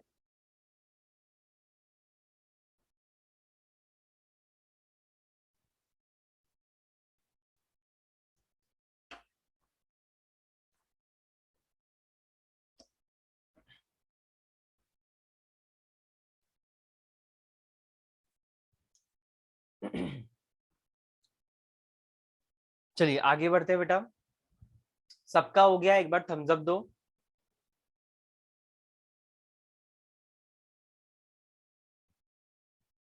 ओके फाइन, ठीक है, वेरी गुड। समझते रहो टॉपिक्स को, ऐसे ही पढ़ते रहो। चलो आगे बढ़ते हैं बेटा। Yes, our next topic is foreign direct investment. ये भी कहीं ना कहीं 1991 की पॉलिसी के द्वारा ही फैसिलिटेट हुआ। फॉरेन डायरेक्ट इन्वेस्टमेंट बड़ा इंपॉर्टेंट है ये, क्योंकि आजकल मार्केट में बहुत ग्रो कर रहा है FDI. FDI, foreign direct investment. देखो बेटा, जब हम लोग 1991 की पॉलिसी लेके आए ना, तो उसमें हमने क्या देखा, everything will be liberalised, everything can be privatised and everything will be going to be globalised, ठीक है। तो जब आपको पता है कि एक इकोनॉमी का दूसरे इकोनॉमी से मिलना, ट्रेड करना बहुत ज्यादा इजी हो चुका है, तो इन्वेस्टमेंट कौन सी दूर की बात रह गई थी। हाँ, इन्वेस्टमेंट भी उतना ही सिंपल हो गया। शर्त बस यही थी कि कुछ कुछ सेक्टर में हुआ था, कुछ कुछ में नहीं हुआ था कंप्लीट एफडीआई। एफडीआई में क्या होता है बेटा, देखो, जब तो आप अपनी ही कंट्री में इन्वेस्टमेंट कर रहे हो तो उसे हम डोमेस्टिक इन्वेस्टमेंट भी बोल देते हैं, ठीक है, कि इंडिया की एक फर्म दूसरी इंडियन फर्म्स के अंदर अपना इन्वेस्टमेंट कर रही है, तो ये अपना डोमेस्टिक इन्वेस्टमेंट कहलाता है, ठीक है, या मेयरली सिंपल इन्वेस्टमेंट। बट बेटा, जब बाहर से कोई इन्वेस्टमेंट इंडिया में आ रही है, कोई फॉरेन कंपनीज है, कोई फॉरेन ब्रांच यहाँ पे ओपन हो रहा है, फॉरेन कंपनीज यहाँ ओपन हो रहा है, या कोई फॉरेन सेक्टर वाले हैं जो इंडिया की कंपनी में इन्वेस्ट करना चाहते हैं, उसे हम बोलते हैं एफडीआई, ठीक है। बाहर देश से जब डायरेक्टली इन्वेस्टमेंट इंडिया में आ रहा है, वो होता है एफडीआई, ठीक है, समझ लो इस बात को, उसे हम कहते हैं एफडीआई। नाउ, अब आपको पता है, देखो, इन्वेस्टमेंट करने के दो पर्पस हो सकते हैं। इन्वेस्टमेंट मेनली जो किया जाता है वो हमारा क्या होता है, प्रॉफिट एक्सपेक्टेशंस, ठीक है, कि भाई बहुत ज्यादा प्रॉफिट कमाएंगे, ठीक है। अगर आपको लगता है कि विदेश में ये वाली कंपनी ग्रो कर रही है, तो आप लगा दो ना उसमें पैसा, इन्वेस्टमेंट कर दो उसमें, ठीक है, कर लो कुछ परचेज शेयर्स, ठीक है। तो मेन पर्पस क्या रहेगा आपका, कि भाई ठीक है, अच्छी खासी ग्रो कर रही है, इन्वेस्टमेंट कर दिया है, टाइम टू टाइम मुझे प्रॉफिट वहां से मिलता रहेगा, ठीक है। तो एक इन्वेस्टमेंट हम इसलिए करते हैं, बट एक हमारा फोकस क्या होता है। यस, तो आई एम सेइंग कि एक फोकस हमारा क्या होता है कि या तो प्रॉफिट ही कमाते रहो, ठीक है, या एक फोकस हमारा ये भी होता है बेटा, सिर्फ प्रॉफिट के लिए नहीं इन्वेस्टमेंट किया जाता। इन्वेस्टमेंट इसलिए भी किया जाता है क्योंकि तुम्हारी नजर ही है उस कंपनी पे, तुम उस कंपनी को एक्वायर करना चाहते हो, ठीक है, तुम उस कंपनी का जो कंट्रोल है अपने हाथ में लेना चाहते हो। और आपको पता है एक कंपनी का कंट्रोल कब आ जाता है अपने हाथ में, जब आप उसमें कितने परसेंट इन्वेस्टमेंट कर दें, बताइए कितना परसेंट अगर हम इन्वेस्टमेंट कर देते हैं 51। तो। Very good, yes, very good, 51। 51%, majority 51 ही तो होता है ना, मेजोरिटी हो तो गई 51 से, ठीक है। तो 51% अगर आप इन्वेस्टमेंट कर देते हैं किसी फर्म में, तो आप समझिए आपका उसमें ownership rights and controlling powers आपको मिल चुकी है, ठीक है, आपको मिल चुकी है, आप उसके पार्शियल ओनर बन चुके हैं। तो बेटा, एफडीआई का पर्पस प्रॉफिट कमाना नहीं होता, एफडीआई का पर्पस होता है कंट्रोल लेना, ठीक है। इतनी इन्वेस्टमेंट कर डालो, इतने स्टेक खरीद लो उस कंपनी के, कि भाई तुम बन जाओ मालिक, ठीक है। हाँ बेटा, वही होता है investment, investor located outside its border, ठीक है। तो आइए एक बार मीनिंग लिख लेते हैं एफडीआई का। FDI may be defined as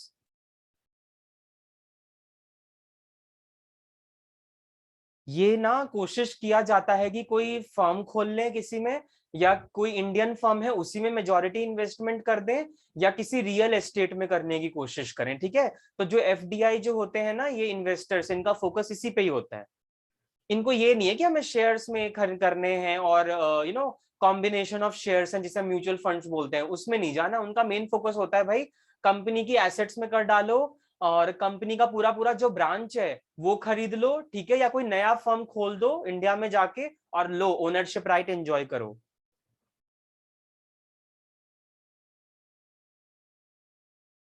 यहाँ जो MNC अब बन रही है इंडिया में, सब इस FDI की वजह से तो हो रहा है। जगह इनको मिल गई है, ठीक है, ग्रो कर रहे हैं ये इस मार्केट में।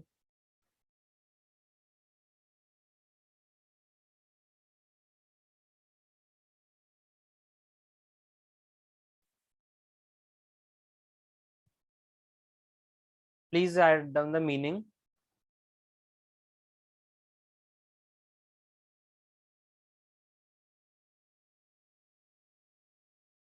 रिटेल में तो सुना है 100% FDI अलाउ कर रहे हैं रिटेल बिजनेस में। जो ये आपके स्टोर्स वगैरह होते हैं, ठीक है, रिटेल सेक्टर का।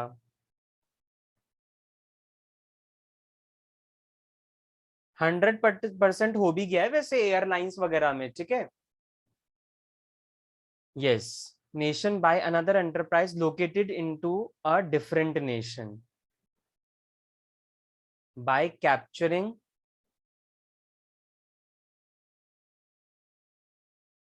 a majority stake by capturing a majority stake in ownership of a target company. तो इनका मेन मकसद वही है बेटा, ओनरशिप राइट लेने का, ठीक है। लिख लो यहाँ पे, main purpose of FDI is to get ownership and management control, ownership and management control। Okay, अच्छा, कुछ रेट बड़े परमिसिबल हैं, ठीक है, कि इतने इतने % आप FDI कर सकते हैं। तो बेटा एक बार उस रेट्स के भी नाम लिख लो।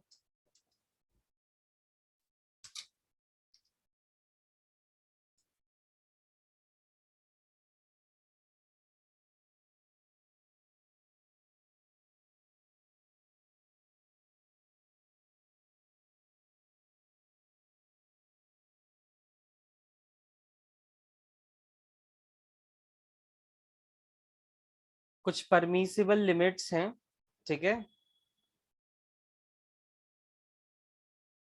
FDI के।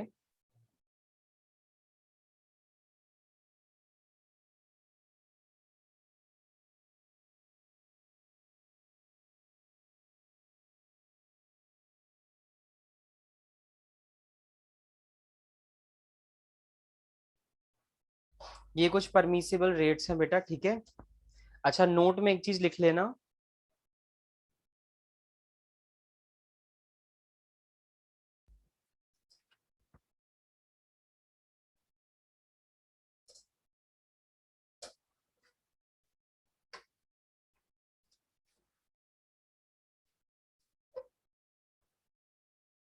यस, कुछ चीजें लिख लीजिए इसमें नोट में, that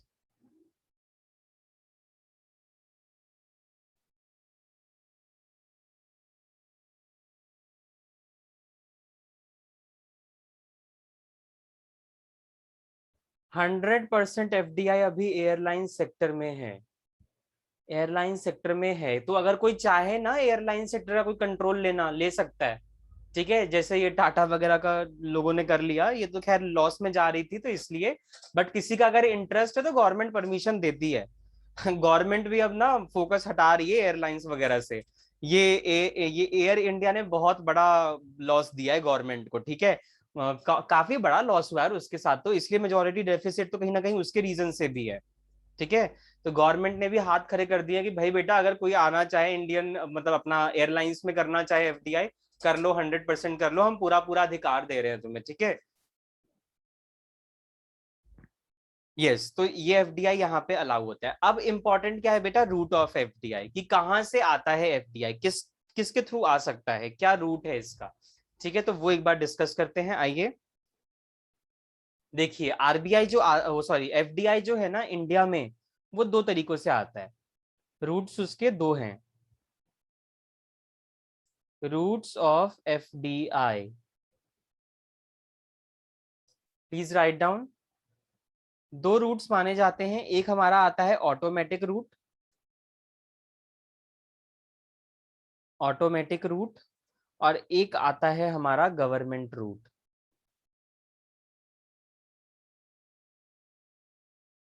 automatic route and government route, ठीक है। आइए देखिए, ऑटोमेटिक रूट मतलब जहां पे किसी की कोई परमिशन नहीं चाहिए, ठीक है। आपको किसी से पूछने की जरूरत नहीं है कि भाई कर सकते हैं एफडीआई की नहीं कर सकते इसमें, ठीक है। डजंट रिक्वायर एनी अप्रूवल, आपकी मर्जी, आपको जितना करना है करो, ऑन द कंडीशन कि गवर्नमेंट ने कोई रोक तो नहीं लगा रखा कि इतने परसेंट तक ही करना है। तो अगर गवर्नमेंट ने बोल रखा है इतने परसेंट तक ही करना है, तो फिर तो आपको उतना ही करना पड़ेगा। अदरवाइज इस चीज की परमिशन नहीं लेने की जरूरत है कि एफडीआई करना है या नहीं करना है, कर सकते हो, बट अगर लिमिट है तो उतने लिमिट तक कर सकते हो, ठीक है।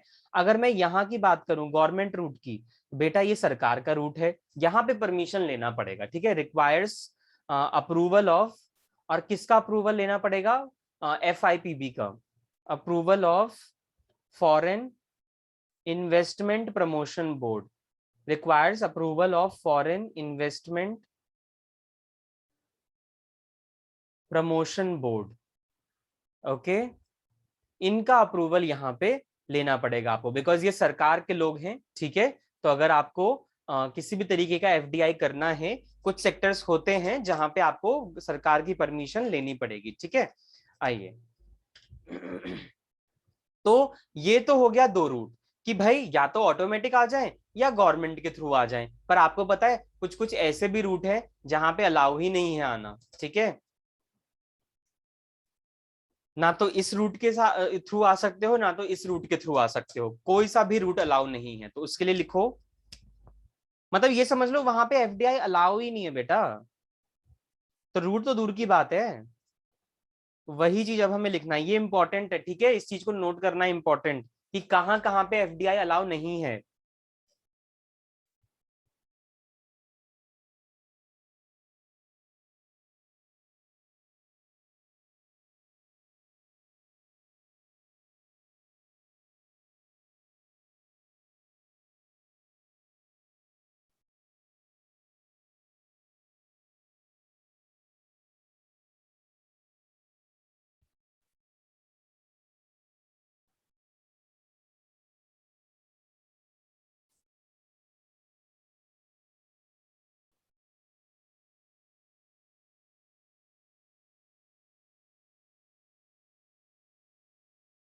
यस तो कुछ ऐसी चीजें हैं जहां पे किसी भी रूट के थ्रू नहीं आ सकते, तो वहां पे कुछ मटेरियल में नाम दिए हुए हैं। The first one is atomic energy, atomic defence का तो मुझे भी पता है इसका, ठीक है। और भी एक्स्ट्रा कुछ है, एटॉमिक एनर्जी है, ठीक है, जहां पे आपको नहीं कर सकते आप एफडीआई।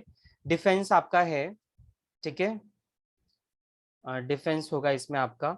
और आपका जैसे इसमें लिखा हुआ है gambling and betting, lottery business, एक ही बात हो गई, गैम्बलिंग, ठीक है, बेटिंग,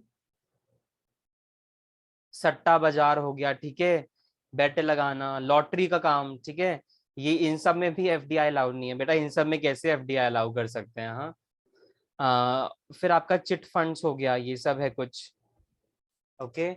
और प्लीज नोट निधि कंपनीज, बेटा ये इंपॉर्टेंट है, निधि कंपनीज, इसके बारे में ज्यादा डिटेल में आपको पता नहीं होगा, बट थोड़ा बहुत आइडिया मैं आपको दे देता हूँ। निधि कंपनीज बेटा वो कंपनीज होती हैं जो कंपनीज एक्ट में इनको जगह मिली हुई है, निधि कंपनीज को, ठीक है। ये वो छोटी छोटी नॉन बैंकिंग कंपनीज हैं जो काम करती हैं स्मॉल, छोटे छोटे सेविंग्स का, ठीक है, छोटे छोटे सेविंग्स हैबिट बढ़ाती है पब्लिक के बीच में। तो ये निधि कंपनीज जो है ये नॉन बैंकिंग फाइनेंशियल कंपनीज हैं, ठीक है, नॉन फाइनेंसिंग कंपनीज हैं। बैंकिंग की एक्टिविटी है, बट लेकिन थोड़ी बहुत क्या है कि ये इनको ये है कि भाई छोटी छोटी सेविंग की हैबिट्स डालें, ठीक है। Nidhi companies, yes, collection of money. आपने देखा होगा, कंपनी कहें ना कहें बट कमिटी लोग काफी लोग खोल लेते हैं, ठीक है। पता नहीं कहाँ कहाँ से ग्रुप्स जो बन जाते हैं, फिर आस पड़ोस में बातें आती हैं और फिर बोलते हैं भाई कमिटी वगैरह करवा लो, ठीक है, अच्छा खासा उसमें सेविंग हैबिट्स होगा, इतने पैसे उस टाइम पे फिर मिल जाएंगे तुम्हें, ठीक है।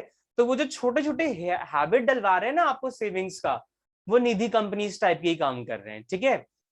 पर वो कमिटी अथराइज तो नहीं होती, पर निधि कंपनीज को प्रॉपर सेक्शन है 406 जो कंपनीज एक्ट में, उसको अपनी जगह मिली हुई है, ठीक है।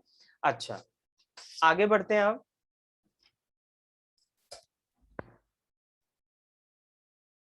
यस, कुछ और भी हैं, कुछ और भी हैं sectors.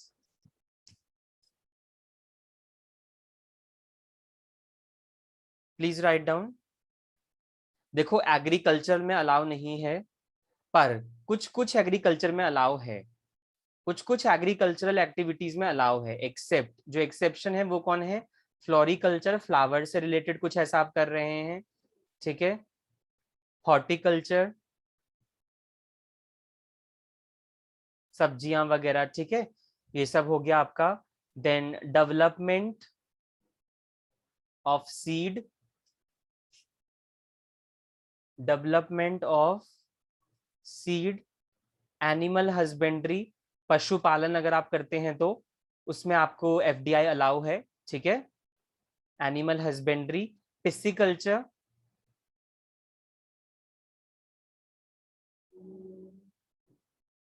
And cultivation of vegetables, जो हमने हॉर्टिकल्चर में देख ही लिया है, ठीक है। Cultivation of vegetables, mushrooms etcetera. तो बेटा ये कुछ चीजें हैं, याद ही रखनी पड़ेगी अल्टीमेटली, नहीं तो रटना ही पड़ेगा, ठीक है। तो इनको याद कर लेना एक बार कि भाई एग्रीकल्चर में एफडीआई अलाउ नहीं है, पर सारे एग्रीकल्चरल एक्टिविटी नहीं है जहां पे ऐसा नहीं, एफडीआई अलाउ नहीं है। कुछ कुछ ऐसी है जहां पे एफडीआई अलाउ है, वो है floriculture, horticulture, development of seed, animal husbandry, pisciculture and cultivation of vegetables including mushrooms, ठीक है। आगे बढ़ते हैं बेटा, फटाफट कंप्लीट करना है इसे, आ जाओ। Yes, what else we have is,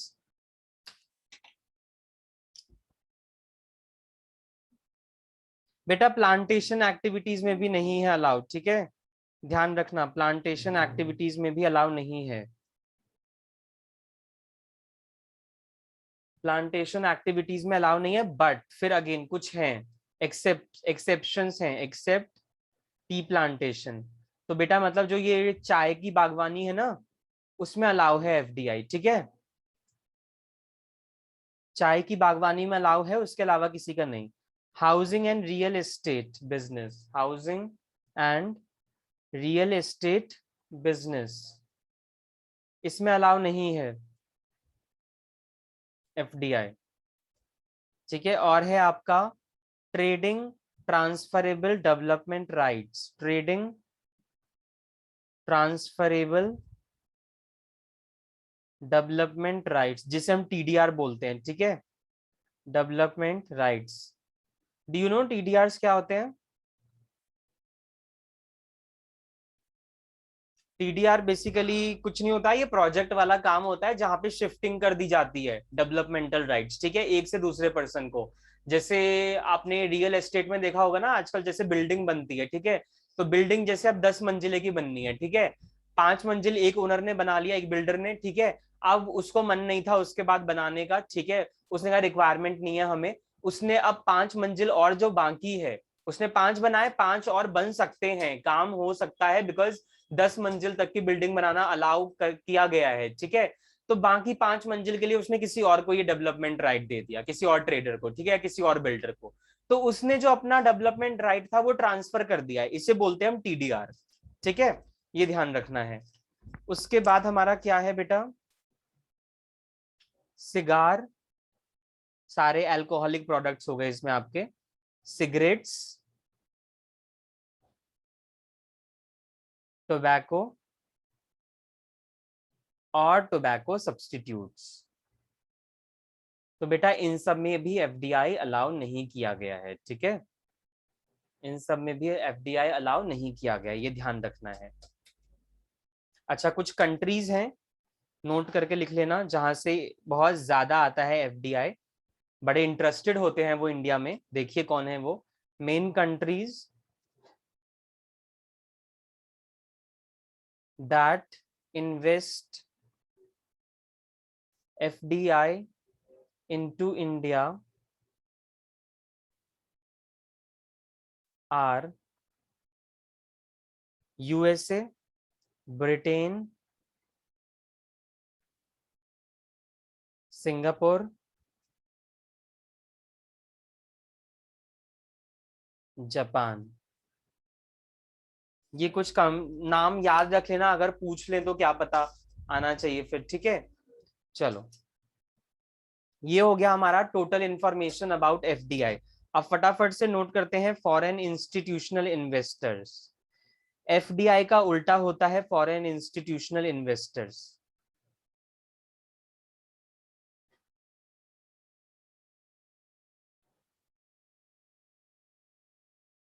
F I I,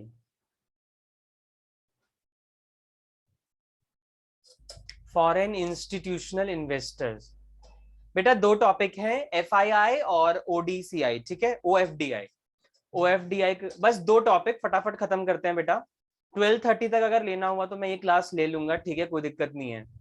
okay, because BCR में बहुत कम करवाना है आज तुम्हारा। बीसीआर अगर हम 12:45 तक भी स्टार्ट करेंगे तो हम उसको 1:15 पे ओवर कर देंगे। हाफ एन आवर का क्लास रहेगा वो बस, ठीक है, बिकॉज बहुत छोटा पोर्शन आज मैं लेके आया हूँ आपके लिए वहां पे, तो इसलिए कम टाइमिंग चाहिए अब हमें। आइए देखते हैं फॉरेन इंस्टीट्यूशनल इन्वेस्टर्स बेटा। अच्छा, एफडीआई में मैंने क्या बताया कि इन्वेस्टमेंट हो रही है, बाहर से हो रही है, इंडिया में हो रही है। बेटा यहाँ भी इन्वेस्टमेंट जो है ना वो फॉरेन वाले ही करेंगे इंडिया में, बट पर्पस बदल जाएगा। एफडीआई में पर्पस क्या होता है, getting the ownership and controlling rights, ठीक है। बट एफआईआई में ऐसा नहीं होगा, उन्हें कोई मतलब नहीं है तुम्हारी कंपनी में बने रहने का। उन्हें तुम्हारी कंपनी में कोई इंटरेस्ट नहीं है कि वो ओनरशिप रखें या मेजॉरिटी शेयर होल्डर्स में आए, ठीक है। उनको बस मतलब है अपने प्रॉफिट से बेटा। वो उन्होंने अपना इन्वेस्टमेंट कर दिया है, ठीक है, उनको तुम टाइम टू टाइम रिटर्न देते रहो, बस वो उसमें खुश है, ठीक है। उनको बस अपने प्रॉफिट से एक्सपेक्टेशन से मतलब है। अब प्रॉफिट से एक्सपेक्टेशन से मतलब है तो बेटा ऐसा भी नहीं कि वो सिंगल इंस्ट्रूमेंट्स में ही वो लोग इन्वेस्टमेंट करेंगे, क्योंकि एफआईआई जो होते हैं वो होते ही इसलिए कि उनको ज्यादा प्रॉफिट चाहिए। तो ऐसा नहीं है कि वो सिंगल इंस्ट्रूमेंट्स में इन्वेस्ट करेंगे, वो लोग ना म्यूचुअल फंड्स में इन्वेस्ट करते हैं, लेट मी टेल यू, ठीक है। म्यूचुअल फंड्स हो गया, इक्विटी शेयर्स हो गया, अच्छे खासे कॉम्बिनेशंस ऑफ शेयर्स में करते हैं, ताकि उनको मल्टीपल रिटर्न्स आए, ठीक है, मल्टीपल टाइम्स मल्टीपल रिटर्न्स आए और हायर रिटर्न के साथ आए, क्योंकि अल्टीमेटली कमाना तो प्रॉफिट ही है, ठीक है। तो ये होता है एफ आई आई का वो पर्पस। आ जाओ इसका लिख लो, F I I seeking to invest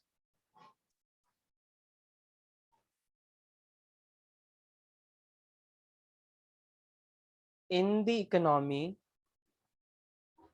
of a country in the economy of a country other than where the entity is headquartered, other than where the entity is headquartered। बेटा ये F I आई वहां की जाती है, ये investment जो वो अपनी कंट्री से अलग करके, ठीक है, उस कंट्री में नहीं करी जाएगी जहां पे इसका हेडक्वार्टर है। सपोज यूएसए कंपनीज है तो यूएसए में नहीं करेगी इन्वेस्टमेंट, करेगी दूसरी कंट्री में, उससे बोलेंगे एफ आई आई। तो ये तो खैर एफडीआई में भी था कि दूसरी कंट्री में जाके ही हो रहा है, लोकेटेड अब्रॉड, ठीक है, बट पर्पस जो है ना वो थोड़ा सा डिफरेंस है बस इसमें। इसमें लिख लो, main aim of F I I is to earn profit by investing into multiple combination of securities, multiple combination of securities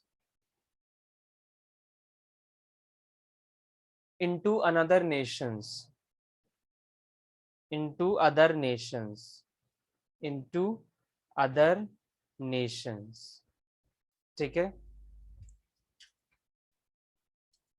इस चीज को लिख लें।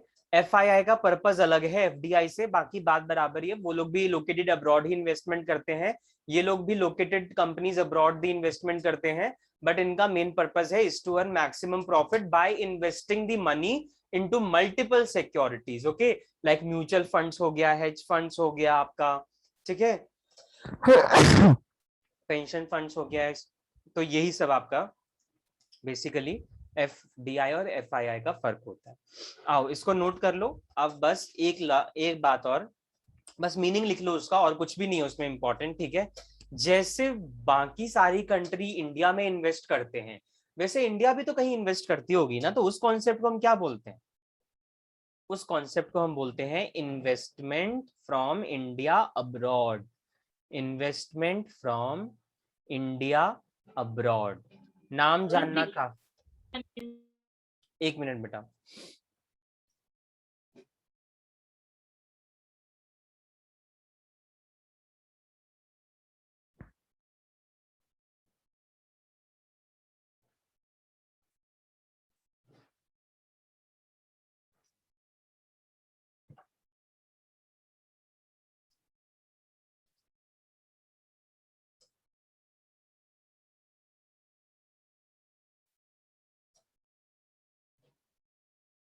ये लो बेटा, ये कॉन्सेप्ट रह गया है छोटा सा, नाम ही जान लो, नाम में ही पता चल रहा है क्या है। अभी तक तुमने क्या देखा बेटा? वो सारे एफडीआई जो बाहर के लोग हमारी कंट्री में कर रहे हैं, राइट, बट ऐसा तो नहीं है कि हमारी कंट्री के लोग बाहर नहीं करेंगे, हमारी कंट्री के लोग भी बाहर करेंगे। तो उनको हम कौन सी एफडीआई के नाम से जानेंगे? आउटवर्ड एफडीआई, ठीक है, आउटवर्ड एफडीआई हम बोलते हैं। इसमें बस इतना लाइन लिख लो, it includes FDI by Indian firms, FDI by Indian firms into another nations।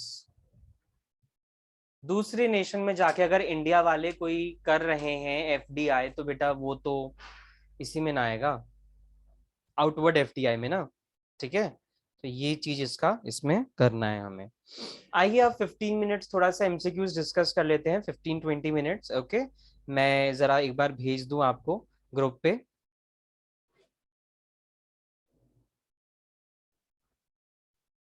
बस इतनी सी बात थी बेटा, ठीक है, तो ये ही चीज आपको ध्यान में रखना है, और चैप्टर खत्म। बेटा कॉन्सेप्ट समझ में आए, ज्यादा टफ कुछ था नहीं, ठीक है, सब बीती बिताई बातें थी जो पढ़े हुए हो, ठीक है। एमसीक्यूज अभी हम कर लेंगे ना, तो उसमें पता चल जाएगा, ठीक है। लाओ 2 मिनट में बस शुरू करते हैं, ठीक है। आई होप ये आप लोगों ने लिख लिया है। एक बार मैं यहाँ प्रेजेंट कर दूं, बस वेट।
यस बेटा, स्टार्ट करते हैं हम। ओके, आइए ज्वाइन कीजिए एक बार। एमसीक्यूज को फटाफट खत्म करें अपने, क्योंकि ये सिंपल है, इसलिए मैंने कहा कि कोई जरूरत नहीं एक्सटेंड करने की।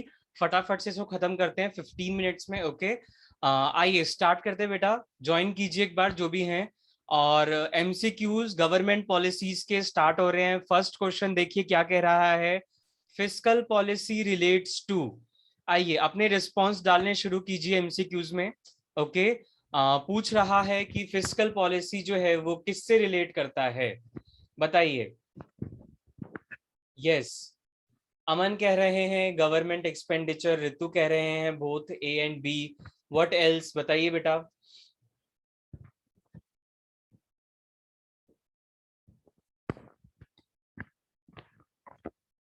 बेटा फोकस मैंने आपका गवर्नमेंट एक्सपेंडिचर पे दिया था, विच इज करेक्ट, ठीक है। But both A and B होना चाहिए, बिकॉज अल्टीमेटली गवर्नमेंट रेवेन्यू जो कमाएगी ना, उसी को तो एक्सपेंडिचर करेगी वो उस पे, ठीक है। तो revenue leads to the expenditure of the business, ठीक है। तो फिस्कल पॉलिसी जो है वो आपका बोथ ए एंड बी पे आता है, ठीक है। मेनली एक्सपेंडिचर ज्यादा है, बट एक्सपेंडिचर रेवेन्यू की हेल्प से ही की जाएगा, ठीक है। आइए आगे बढ़ते हैं। Find odd one out. Yes बेटा, ये मैंने आपको पढ़ाया है पॉलिसीज में, स्पेशली मैंने आपको ये अलग से चार्ट बनवाया था, ठीक है। तो आप मुझे बताएं कि इन चारों पॉलिसी में से ऑड वन कौन सा है बेटा। हमेशा ध्यान रखना when we talk about the economic policies, ठीक है। इकोनॉमिक पॉलिसीज की जब हम बात करते हैं तो दो पॉलिसीज था, एक था मैक्रो इकोनॉमिक पॉलिसीज और एक था सेक्टरल पॉलिसीज। तो बेटा इसमें से ना तीन जो है वो मैक्रो इकोनॉमिक, तीन जो है वो सेक्टरल पॉलिसी है, और एक आपका मैक्रो इकोनॉमिक पॉलिसी है। तो मैक्रो इकोनॉमिक वाली पॉलिसी को हटाओ यहां से, मैक्रो इकोनॉमिक पॉलिसी को हटाओ यहां से। जो स्टार्टिंग के ऊपर तीन है ना, वो आपके सेक्टरल पॉलिसीज हैं, agricultural, industrial and foreign trade लिखवाया था ना मैंने सेक्टरल पॉलिसीज के नीचे। और मॉनेटरी पॉलिसी किस में लिखवाया था, मैक्रो इकोनॉमिक मैनेजमेंट में है। तो वो आपका मॉनेटरी पॉलिसी जो है वो आपका मैक्रो इकोनॉमिक मैनेजमेंट पॉलिसी आता है, ठीक है। Very good, D option is the correct. Yes, अच्छा, ये भी बड़ा बड़ा कॉमन क्वेश्चन जो मैंने आपको लिखवाया था, आप बता दीजिए मुझे इसका, बड़ा सिंपल है। आफ्टर इंडिपेंडेंस इंडिया ने कौन सा सिस्टम अपनाया था बेटा, बताएं। वेरी गुड, वेरी गुड, सबको पता होना चाहिए ये तो। Yes, the correct option is C, mixed economy, right. Fourth का ये, which of the following policy pertains to macro economic management, बताइए। मैक्रो इकोनॉमिक कौन कौन सी पॉलिसी है बेटा, अभी बताया मैंने आपको। फोर्थ पे आ जाओ, अब फोर्थ पे। मैक्रो इकोनॉमिक पॉलिसी कौन कौन सी है इसमें से बेटा। Very good Radha, very good Ritu. बाकी लोग भी बताएं, दो ही तो होती है macro economic policy, fiscal policy और मॉनेटरी पॉलिसी। तो कौन सा बन गया ऑप्शन, डी वाला है ना, A and C. Very good, very good, सबका ठीक है। चलो आ जाओ, फिफ्थ पे आ जाओ। Consider the following two column in interpretation of the economic policies of liberalisation, privatisation and globalisation. तीसरा तो दे ही नहीं रखा, तीसरा लिबरलाइजेशन होगा। चलो प्राइवेटाइजेशन का मतलब बता दो, प्राइवेटाइजेशन में हम क्या करते हैं,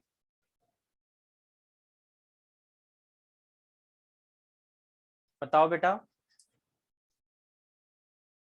सोचो, फिफ्थ वाले का।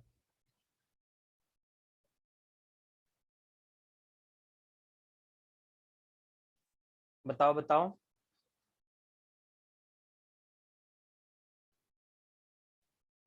देखो पहला वाला जो है प्राइवेटाइजेशन, उसमें तो हम डीरेगुलेट करते हैं ना बेटा, उसमें तो हम लोग डीरेगुलेट करते हैं पब्लिक को प्राइवेट में, तो वो डीरेगुलेशन हो गया, कन्वर्ट कर देना। तो सेकंड का तो सी होना चाहिए, सॉरी फर्स्ट। अच्छा फर्स्ट लिबरे, अच्छा वो उसमें कलर जो है वो दूसरा है उसका। अच्छा फर्स्ट लिबरलाइजेशन है ना, ओके हाँ। तो फर्स्ट का हमारा डीरेगुलेशन होना चाहिए ना, बिकॉज हाँ ठीक है ठीक है ठीक है। फर्स्ट का हमारा सी है डीरेगुलेशन, प्राइवेटाइजेशन का ए होगा, सेकंड का ए होगा, है ना। तो सेकंड का ए है, फर्स्ट का सी है, तो बेटा ऑप्शन तो मुझे यही मिल रहा है, डी वाला। थर्ड वाला मैं देखूं भी क्यों, थर्ड वाले में है क्या, ग्लोबलाइजेशन तो ठीक है ना, फॉरेन ट्रेड और फॉरेन इन्वेस्टमेंट हो गया। तुम लोग बी वाला क्यों कह रहे हो भाई? राधा बी नहीं है, डी है बेटा। लिबरलाइजेशन में आप लोग क्या करते हैं, आप लोग रेस्ट्रिक्शंस हटाते हैं, ठीक है, डीरेगुलेट करते हैं इंडस्ट्रीज को। प्राइवेटाइजेशन आपको पता है ए होगा, ठीक है। और ग्लोबलाइजेशन जो है वो दोनों होता है, foreign trade and foreign investment, so the correct option is D. Sixth देखो, following statements pertain to the meaning, importance and impact of economic policies. Economic policies का मीनिंग, इंपॉर्टेंस एंड इम्पैक्ट दे रखा है। The statements are either correct or incorrect. कुछ statements जो है वो सही हैं, कुछ इनकरेक्ट हैं। Pick up the answer option that gets it all right. सारे कौन से सही हैं वो ऑप्शन उठाने हैं। तो बेटा पहला कह रहा है macro economic policies operate only on the demand side. No, macroeconomic policies also work on the supply side. So first is false. The impact transmission of policy occurs through institution and policy instruments. Yes, मैंने आपको बताया था ना कि जो fluctuations होता है या तो उसके लिए पॉलिसी निकाल लो या तो उसके लिए इंस्ट्रूमेंट्स ढूंढ लो। जो मॉनेटरी पॉलिसी में इंस्ट्रूमेंट्स होते हैं और फिस्कल पॉलिसी में पॉलिसीज होती हैं, एक्सपेंशनरी और कॉन्ट्रैक्शनरी की, ठीक है। तो सेकंड इज ट्रू।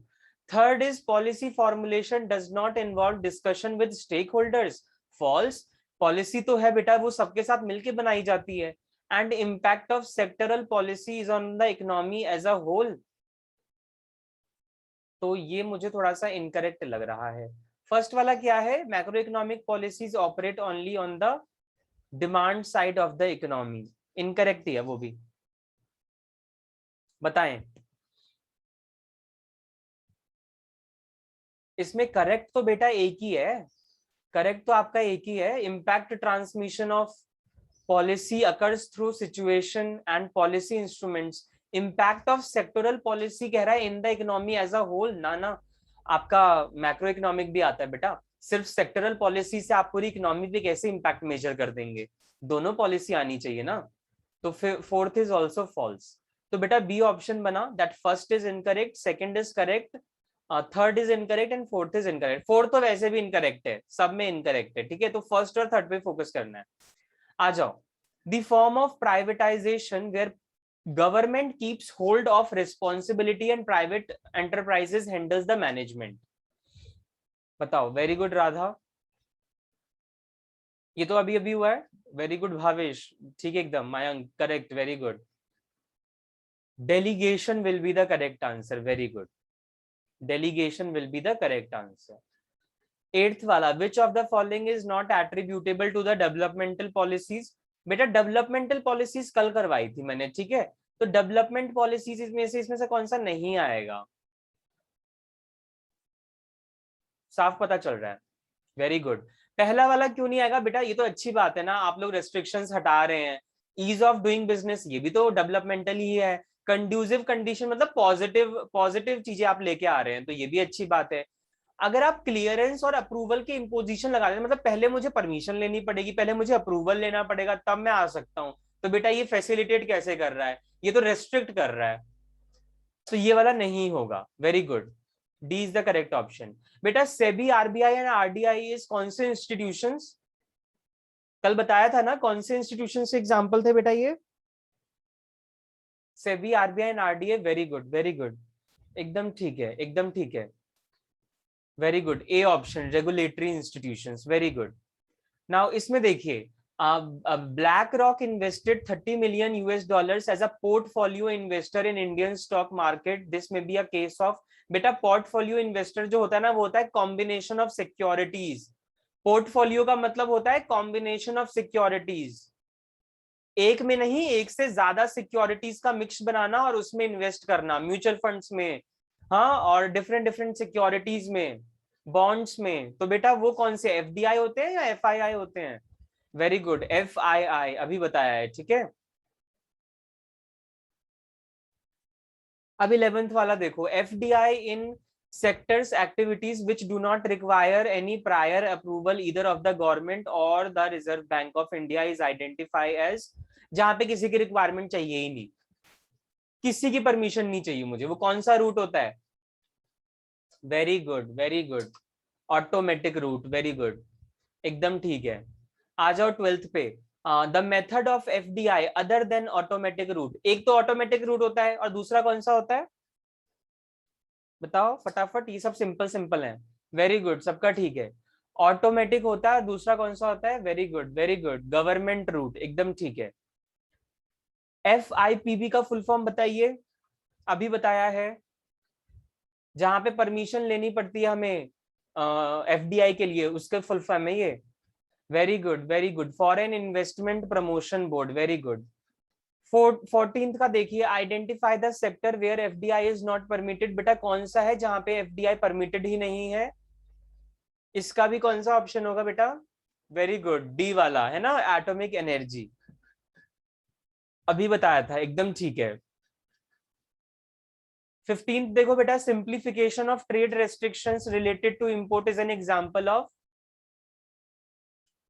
आप ट्रेड रेस्ट्रिक्शंस को थोड़ा कम कर रहे हो, इजी कर रहे हो थोड़ा सा, तो वो कौन सा वाला होता है, प्राइवेटाइजेशन तो होता नहीं है, डिसइन्वेस्टमेंट होता नहीं है, वेरी गुड, ग्लोबलाइजेशन। एग्रीगेशन मैंने कुछ पढ़ाया नहीं है, तो ग्लोबलाइजेशन ही होता है, क्योंकि ग्लोबलाइजेशन में हम ट्रेड आसान कर देते हैं, इजी ट्रांसफर, है ना, तो ग्लोबलाइजेशन।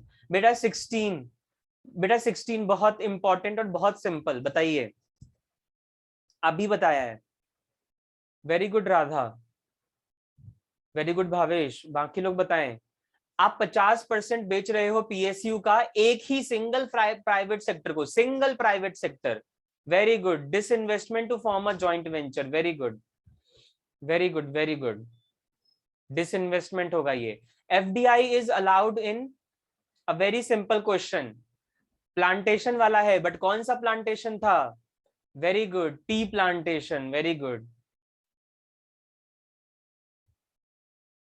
18th पे आ जाओ, हाँ वेरी गुड राधा, ठीक है बेटा। After independence India followed the path of, फिर से वही रिपीट हो गया, बताओ भाई,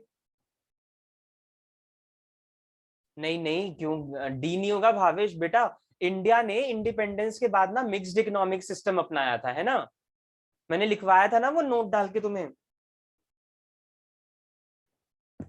यस सी वाला होगा, very good, C, yes correct, C.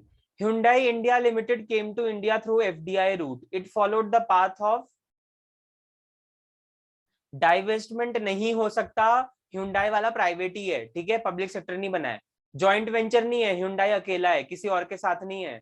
Replacement of a government sector business, नहीं भाई, वो प्राइवेट वाला ही है और प्राइवेट का ही है, उसने गवर्नमेंट सेक्टर को रिप्लेस नहीं किया है, ठीक है, और ना ही गवर्नमेंट ने कोई स्टेक बेचे हैं जो डाइवेस्टमेंट होगा, और ना ही ये जॉइंट वेंचर है बेटा, ये कंप्लीटली सिंगल कंपनी है जो 100% इंडियन सब्सिडियरी है, ठीक है, yes very good, C is the correct option. Confuse नहीं होना है, क्योंकि ना तो इसमें कोई पब्लिक सेक्टर के स्टेक बेचे गए हैं, ना तो इसने गवर्नमेंट सेक्टर को रिप्लेस किया है, और अकेला है, तो जॉइंट वेंचर कैसे होगा बेटा, total 100% Indian subsidiary. Government policies are of 4 types, बहुत सिंपल बेटा, आ जाओ, 9-10 ही बचे हैं, फटाफट से खत्म करते हैं। गवर्नमेंट पॉलिसी कौन कौन सी होती है, कल लिखवाए थे, वेरी गुड वेरी गुड, सबका ठीक है, राधा भावेश बताओ, मयंक बेटा बताओ, ऋतु, ऋतु कहाँ है, 2-3 ऑप्शन से मिसिंग हो रही है ऋतु। यस, कौन कौन से हैं गवर्नमेंट की पॉलिसीज, बहुत simple, very good very good, A वाला, 4 ही होती हैं, protective, restrictive, facilitative and regulatory, so A is the correct option, very good. BRICS का फुल फॉर्म, बेटा आपको ब्रिक्स का फुल फॉर्म पता है, देख के बता रहे हो, पता है, बी स्टैंड फॉर ब्राजील, नहीं पता तो लिख लो, अब ऑप्शन तो पता, हाँ पता है ना, वेरी गुड, ये पता भी रखना, ये बहुत इंपॉर्टेंट ना, कंपटीशन में भी पूछता है। B stand for Brazil, R stand for Russia, I stand for India, C stand for China and S stand for South Africa, ठीक है, तो सब कुछ तो कॉमन, मतलब ठीक ही है, मतलब वही एस वाला था ना, हाँ साउथ अफ्रीका, ठीक है, साउथ अफ्रीका होता है, वेरी गुड, ठीक है। 22 प्राइवेटाइजेशन का मतलब बताओ बेटा,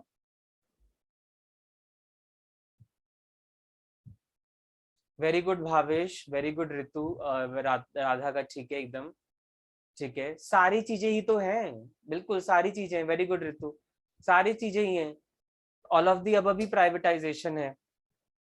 23rd which of the following is incorrect,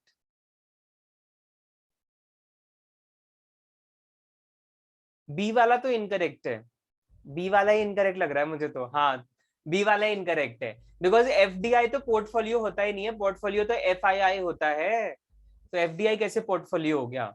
very good, सबका ठीक है। 24 पे आ जाओ, चूज द करेक्ट स्टेटमेंट। 24 का आप लोग क्या कह रहे हैं, in India permission for FDI is not uniform for all sectors, is not uniform for all sectors, हाँ ठीक तो है, ठीक है। करेक्ट स्टेटमेंट तो मुझे, अच्छा ओके,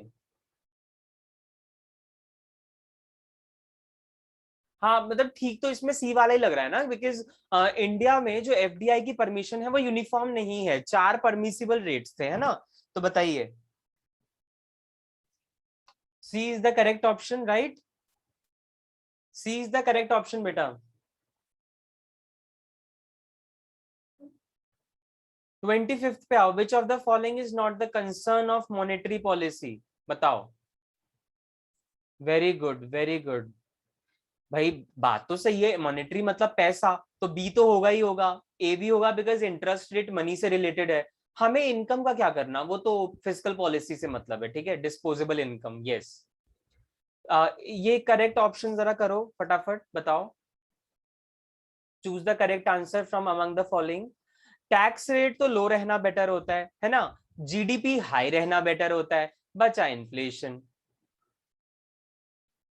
तो ए का कर दो थर्ड, है ना, और बी का कर दो फर्स्ट, तो ये ऑप्शन बन गया, एकदम सही है बेटा, एकदम ठीक है, A is the correct option, very good, simple है, देखा कितने सिंपल है।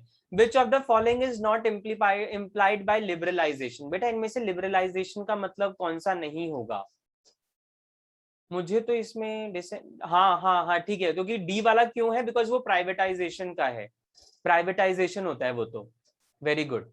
28 का क्या होगा बेटा, which of the following reasons are correct considering moderately low external value of domestic currency as conducive for domestic business.